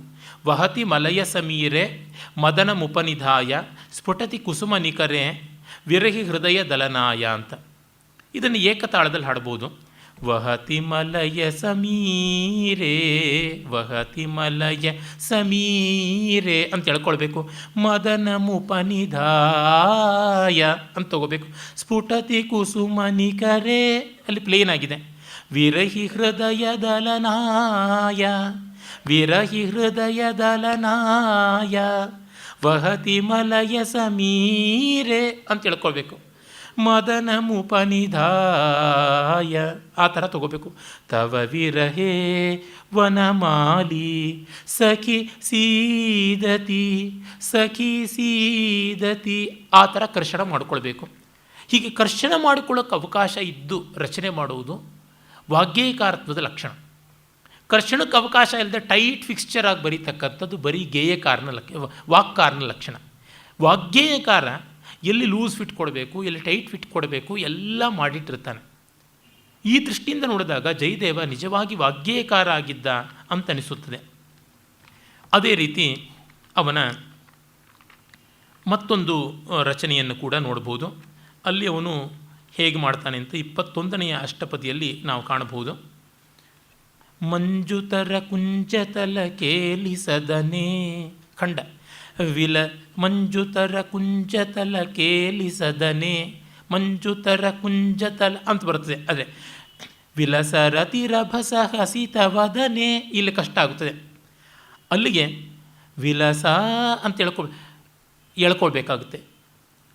ಪ್ರವಿಶರಾಧೆ ಪ್ರವಿಶರಾಧೆ ಅಂತ ಖಂಡಕ್ಕೆ ತಗೊಳ್ಬೇಕಾಗುತ್ತದೆ. ಮಾಧವ ಸಮೀಪಮಿಹ ಕುರು ಮುರಾರೇರ್ ಮಂಗಲ ಶತಾನಿ ಅಂತ ಖಂಡಕ್ಕೆ ತಗೊಳ್ಬೇಕು. ನವಭವದ ಶೋಕದಲ್ಲ ಶಯನ ಸಾರೇ ಸಲೀಸಾಗಿ ಬರ್ತದೆ. ವಿಲಸ ವಿಲಸ ಕುಚಕಲಶ ತರಲಹಾರೆ ಅಂತ ಮಾಡ್ಕೊಳ್ಬೇಕಾಗುತ್ತೆ. ಹೀಗೆ ಎಲ್ಲೋ ಒಂದು ಕಡೆಗೆ ಎಳ್ಕೊಳ್ಬೇಕಾಗುತ್ತದೆ. ಆ ಎಳ್ಕೊಳ್ಳೋದು ಗೊತ್ತಿದ್ದರೆ ಮೇಲೂ ಇಲ್ಲಿ ಕ್ರಿಯಾಪದವಾಗಿ ವಿಲಸ ಪ್ರವಿಶ ಮತ್ತೆ ಮತ್ತೆ ಬರುತ್ತದೆ. ಹಾಗೆ ಎಳ್ಕೊಳ್ಳುವಂಥದ್ದು ಅಂತ ಒಟ್ಟಿನಲ್ಲಿ ನಮಗೆ ಕೊನೆಯ ಅಷ್ಟಪದಿಯಲ್ಲಿ ನೋಡಿದಾಗಲೂ ಗೊತ್ತಾಗುತ್ತದೆ. ಕುರುಯದು ನಂದನ ಅನ್ನುವಂಥ ಆ ಒಂದು 24ನೇ ಅಷ್ಟಪದಿ ತುಂಬ ಸುಂದರವಾದಂಥ ಅಷ್ಟಪದಿ. ಅಲ್ಲಿ ಗತಿಭೇದಗಳು ಮಾಡಿಕೊಳ್ಳೋದಕ್ಕೆ ಅವಕಾಶ ಇಟ್ಟಿದ್ದಾನೆ ಕವಿ, ನಾವು ನೋಡಿ ಮಾಡಿಕೊಳ್ಬೇಕು. ಕುರುಯದು ನಂದನ ಚಂದನ ಶಿಶಿರ ತರೇಣ ಕರೇಣ ಪಯೋಧರೆ ಮೃಗಮದ ಪತ್ರಕ ಮಾತ್ರ ಮನೋಭವ ಮಂಗಲ ಕಲಶ ಸಹೋದರೆ ಈ ಥರ ಮಿಶ್ರ ಶಾಪಕ್ಕೆ ಮಾಡ್ಕೊಳ್ಬೇಕು. ಕುರುಯದು ನಂದನ ಚಂದನ ಶಿಶಿರ ತರೇಣ ಕರೇಣ ಪಯೋಧರೆ ಅಂತ ಚತುರಸ್ರಕ್ಕೆ ಮಾಡ್ಕೊಳ್ಬೋದು. ಆದರೆ ಬೇರೆ ಗತಿಗಳಿಗೆ ಆಗೋದು ಕಷ್ಟ. ಇಷ್ಟನ್ನು ನಾವು ನೋಡ್ಕೊಳ್ಬೇಕು. ಅಂದರೆ ಅದಕ್ಕೆ ಅವಕಾಶ ಎಷ್ಟು ಕೊಟ್ಟಿದ್ದಾನೆ ಎಷ್ಟು ಕೊಟ್ಟಿಲ್ಲ ಅಂತ. ಆದರೆ ಒಂದು ಅಬ್ಸರ್ವೇಷನ್ ಪ್ರಾಯಿಕವಾಗಿ ಹೇಳೋದಿದ್ದರೆ ಇದೆಲ್ಲ ನಿಬಿಡ ಬಂಧ. ಅಂದರೆ ಓದುತ್ತಲೇ ಅದರ ಗತಿ ಗೊತ್ತಾಗುತ್ತದೆ. ಚಂದನ ಚರ್ಚಿತ ನೀಲಕಲೇವರ ಪೀತ ವಸನವನ ಮಾಲಿ ಕೇಲಿ ಚಲನ್ಮಣಿ ಕುಂಡಲ ಮಂಡಿತ ಗಂಡಯುಗ ಸ್ಮಿತಶಾಲಿ ಶ್ಲಿಷ್ಯತಿ ಕಾಮಪಿ ಚುಂಬತಿ ಕಾಮಪಿ ರಮಯತಿ ಕಾಮಪಿ ವಾಮಾಂ. ಇಲ್ಲೆಲ್ಲ ನಮಗೆ ಸ್ಪಷ್ಟವಾಗಿ ಗೊತ್ತಾಗುತ್ತದೆ ಚತುರಶ್ರ ಗತಿ ಅಂತ. ಆದರೆ ನಮ್ಮ ಪದಕವಿತಾ ಸಾರ್ವಭೌಮ ಕ್ಷೇತ್ರಯ್ಯನನ್ನು ಓದಿದಾಗ ಹಾಗೆ ಗೊತ್ತಾಗೋದಿಲ್ಲ. ಅದನ್ನು ಹಾಡಿಕೊಂಡಾಗಲೇ ಗೊತ್ತಾಗುತ್ತದೆ. ಯಾಕೆಂದರೆ ಅಲ್ಲಿ ಅಕ್ಷರಗಳ ಕಾಲದಲ್ಲಿ ನಿಡಿದಾಗಿರುವಿಕೆ ಹೆಚ್ಚು, ಗ್ಯಾಪ್ ಈಸ್ ಮೋರ್. ಕರ್ಷಣ ಮಾಡಬೇಕು. ಅಯ್ಯಯ್ಯೋ ವೆಗಟಾಯನ ಪಯ್ಯದ ಪೈನ ಪವಳೆಂಚು ಸ್ವಾಮಿಕಿ ಅದು ಗೊತ್ತಾಗಲ್ಲ. ಅಯ್ಯಯ್ಯೋ ವೆಗಟಾಯನ ಅಂತ ಆ ಥರ ಮಾಡ್ಕೊಳ್ಬೇಕು. ಮಿಶ್ರ ಶಾಪುಗೆ ಅಯ್ಯಯ್ಯೋ ವೆಗಟಾಯನ ಅಂತ ಖಂಡ ಚಾಪು ಮಾಡಿಕೊಂಡ್ರೆ ಎದ್ದು ಬಂದು ಹೊಡೆದಂತೆ ಇರ್ತದೆ. ಅಯ್ಯಯ್ಯೋ ವೆಗಟಾಯನ ಪಯ್ಯದ ಪೈನ ಪೌವಳಿಂಚು ಸ್ವಾಮಿಕಿ ಅಯ್ಯಯ್ಯೋ ಅಯ್ಯಯ್ಯೋ ವೆಗಟಾಯನ ಅಂತ ಹಾಗೆ ವಿಳಂಬ ಮಾಡಿಕೊಳ್ಬೇಕಾಗುತ್ತದೆ. ಆದರೆ ಆ ರೀತಿಯಾದ ಫ್ಲೆಕ್ಸಿಬಿಲಿಟಿಗೆ ಗೀತಗೋವಿಂದದಲ್ಲಿ ಅವಕಾಶ ಇಲ್ಲ. ಅದರಿಂದಲೇ ಒಂದು ಅನುಕೂಲ ಇದೆ. ಏನಂದರೆ just by the lyrical beauty itself, just by the sound itself, not by music, it is so musical. ಕ್ಷೇತ್ರೈನಲ್ಲಿ ಕರ್ಕಶತ್ವ ಉಂಟು. ರಮ್ಮನವೇ ಸಮ್ಮುಖಾನ ರಾಯಭಾರಮು ಲೇಲನೆ ಅಂತಂದರೆ ಇದೇ ಅಯ್ಯಯ್ಯೋ ವೆಗಟಾಯನಲ್ಲಿ ಅಲ್ಲೆಲ್ಲ ಇಲ್ಲ, ಆ ರೀತಿಯಾಗಿಲ್ಲ. ಎಂದೆಂದು ವಚ್ಚಿತೀವಿರ ಎಲ್ಲ ಕರ್ಕಶತೆಯೇ ಕಾಣಿಸುತ್ತದೆ. ಆದರೆ ಜಯದೇವನಲ್ಲಿ ಮಾತ್ರ ಹಾಗಲ್ಲವೇ ಅಲ್ಲ.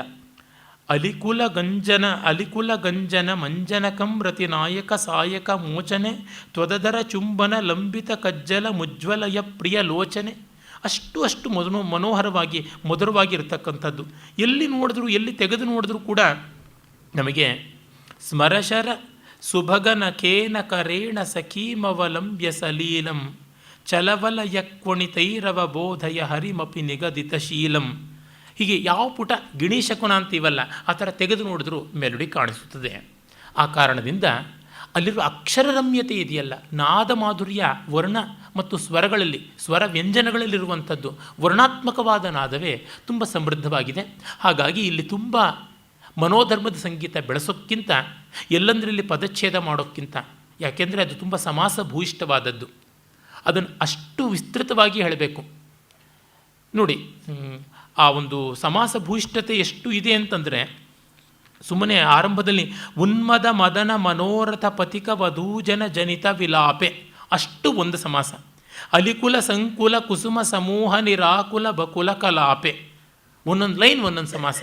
ಅದನ್ನು ಉನ್ಮದ ಮದನ ಅಂತ ಉಸಿರು ಬಿಟ್ಟು ಮನೋರಥ ಪಥಿಕ ವಧೂಜನ, ಉನ್ಮದ ಮದನ ಮನೋರಥ ಪಥಿಕ ವಧೂಜನ್ ಜನಿತ ವಿಲಾಪೆ ಅಷ್ಟು ಹಾಗೆ ಹೇಳಬೇಕು. ಒಂದು ಉಸಿರು ದೊಡ್ಡದಾಗಿ ತಗೊಂಡು ಅಲಿಕುಲ ಸಂಕುಲ ಕುಸುಮ ಸಮೂಹ ನಿರಾಕುಲ ಬಕುಲ ಕಲಾಪೆ ಅಷ್ಟು ಹೇಳಬೇಕು. ಚೆನ್ನಾಗಿ ಸ್ವಿಮ್ ಮಾಡಿ ಉಸಿರು ತಗೊಂಡು ಬಿಟ್ಟು ಅಭ್ಯಾಸ ಮಾಡಿ, ಡೀಪ್ ಸ್ವಿಮ್ಮಿಂಗ್, ಹೈ ಡೈವಿಂಗ್ ಮಾಡಿ ಅಭ್ಯಾಸ ಮಾಡಿ ಹಾಡ್ಕೊಳ್ಬೇಕಾಗುತ್ತದೆ.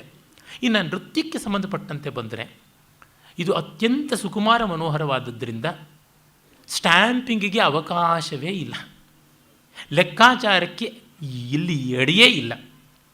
ಇಲ್ಲ ಇರತಕ್ಕಂಥದ್ದು ಹೆಚ್ಚಾಗಿ ಮನೋಹರವಾದ ಭೂಮಿಚಾರಿಗಳು, ಆಕಾಶಚಾರಿಗಳು ಹಾಗೇ ಬಂದು ಹೋಗ್ತಾ ಇರಬೇಕು. ನೃತ್ಯ ಹಸ್ತಕ್ಕೆ ಹೆಚ್ಚಿನ ಅವಕಾಶ ಇರಬೇಕು. ಭ್ರಮರಿಗಳು ಹೆಚ್ಚಾಗಿ ಬರ್ತಕ್ಕಂಥದ್ದು. ಅಭಂಗ ಇಲ್ಲಿ ತುಂಬ ಕಡಿಮೆ. ಆಭಾಸಭಂಗ, ಅತಿಭಂಗ, ತ್ರಿಭಂಗ ಇವುಗಳಿಗೆ ಹೆಚ್ಚಿನ ಅವಕಾಶ ಉಂಟು. ತುಂಬ ಲೆಕ್ಕಗಳನ್ನು, ತುಂಬ ತಾಳಕ್ಕೆ, ಅದರೊಳಗೂ ಪಕ್ಕವಾದ್ಯದಲ್ಲಿ ಹೆಚ್ಚು ಹೆಸರಾಗಿರತಕ್ಕಂಥ ಮೃದಂಗ, ಪಕ್ಕವಾದ್ಯ ಇವುಗಳಿಗಿಂತ ಹೆಚ್ಚಾಗಿ ಕೊಳಲು, ಹಾರ್ಮೋನಿಯಂ, ವಯಲಿನ್ ಇತ್ಯಾದಿಗಳಿಗೆ ಅವಕಾಶ ಕೊಡುವಂಥ ರೀತಿಯ ಹಿಮ್ಮೇಳಕ್ಕೆ ತಕ್ಕಂತೆ ಮಾಡಿಕೊಳ್ಳಬೇಕಾಗುತ್ತದೆ. ಮುಂದೆ ಇದರ ನಾಯಕರ ಸ್ವಭಾವವನ್ನು ತೋರಿಸುವಾಗ ಅಭಿನಯದ ಬಗ್ಗೆ ಮತ್ತೂ ಹೆಚ್ಚಿನ ನಾನು ಹೇಳ್ತೀನಿ. ಒಟ್ಟಿನಲ್ಲಿ ಬೆಕ್ಕು ತನ್ನ ಮರಿಗಳನ್ನು ಎತ್ತುಕೊಂಡು ಹೋಗುವಾಗ ಬಾಯಿ ಬಿಟ್ಟರೆ ಅವು ಜಾರು ಹೋಗುತ್ತವೆ, ಕಚ್ಚಿದರೆ ಅವುಗಳಿಗೆ ನೋವಾಗುತ್ತದೆ. ಆ ರೀತಿಯಾಗಿ ಗ್ರಿಪ್ ಇದೆಯೇ ಹೊರತು ಪೇಯ್ನ್ ಇಲ್ಲ, ಕಂಟ್ರೋಲ್ ಇದೆಯೇ ಹೊರತು ಕನ್ಫ್ರಾಂಟೇಷನ್ ಇಲ್ಲ. ಆ ರೀತಿಯಾಗಿ ಮಾಡಬೇಕು. ಪಾಣಿನಿಯ ಶಿಕ್ಷಾಶಾಸ್ತ್ರದಲ್ಲಿ ಹೇಗೆ ಪದಗಳ ವರ್ಣಗಳ ಉಚ್ಚಾರ ಮಾಡಬೇಕು ಅಂತಾರೋ ಆ ಬಗೆಯಲ್ಲಿರಬೇಕು ಅಂತ ಗೊತ್ತಾಗುತ್ತದೆ. ಒಟ್ಟಿನಲ್ಲಿ ಇದನ್ನು ತುಂಬ ರಸಿಕತೆಯಿಂದ, ತುಂಬ ಪ್ರೀತಿಯಿಂದ ಜಾಜಿ, ಪಾರಿಜಾತ, ನೈಟ್ ಕ್ವೀನ್ ಇತ್ಯಾದಿಗಳನ್ನು ಹೇಗೆ ನಾವು ಅನುಭವಿಸ್ತೀವೋ ಹಾಗೆ ಅನುಭವಿಸಬೇಕಾಗುತ್ತದೆ. ಜಾಜಿಯನ್ನು, ಪಾರಿಜಾತವನ್ನು ಕಟ್ಟಿ ಮುಡಿಯುವವರು ಕ್ರೂರಕರ್ಮಿಗಳು ಅಂತ ಮೂರ್ತಿರಾಯರು ತಮ್ಮ ಒಂದು ಲಲಿತ ಪ್ರಬಂಧದಲ್ಲಿ ಹೇಳ್ತಾರೆ. ಅವುಗಳನ್ನು ಹಾಗೆ ಬೊಗಸೆನಲ್ಲಿ ಬೊಗಸೆಯಲ್ಲಿ ಎತ್ಕೊಳ್ಳೋಕೆ ಮುಂಚೆ ಚೆನ್ನಾಗಿ ಕೈಯನ್ನು ಒರೆಸ್ಕೊಂಡು 8 ದಿವಸ ವ್ಯಾಸ್ಲೈನ್ ಹಚ್ಚಿ ಮೃದು ಮಾಡಿಕೊಂಡು ಆಮೇಲೆ ಅವುಗಳನ್ನು ತಗೊಳ್ಬೇಕು. ಮುಟ್ಟಿದ್ರೆ ಕಂದು ಹೋಗುತ್ತವೆ ಅನ್ನುವಂಥವನ್ನು ಹಾಗೆ ಪರಮಾತ್ಮನ ಪಾದಕ್ಕೆ ಅರ್ಪಣೆ ಮಾಡಬೇಕು. ಆ ರೀತಿಯಲ್ಲಿ ಇವುಗಳನ್ನು ರಸಿಕರ ಹೃದಯಕ್ಕೆ ಅರ್ಪಣೆ ಮಾಡಬೇಕಾಗಿದೆ. ನಾಳೆ ದಿವಸ ಅದರ ಶಬ್ದಾರ್ಥ ಸೌಂದರ್ಯ, ಅಲ್ಲಿ ಬರ್ತಕ್ಕಂಥ ನಾವು ಪಡ್ಕೊಳ್ಬಹುದಾದ ಸ್ವಾರಸ್ಯ ಏನಿದೆ ಅದರ ಕಡೆ ಗಮನ ಹರಿಸೋಣ. ನಮಸ್ಕಾರ.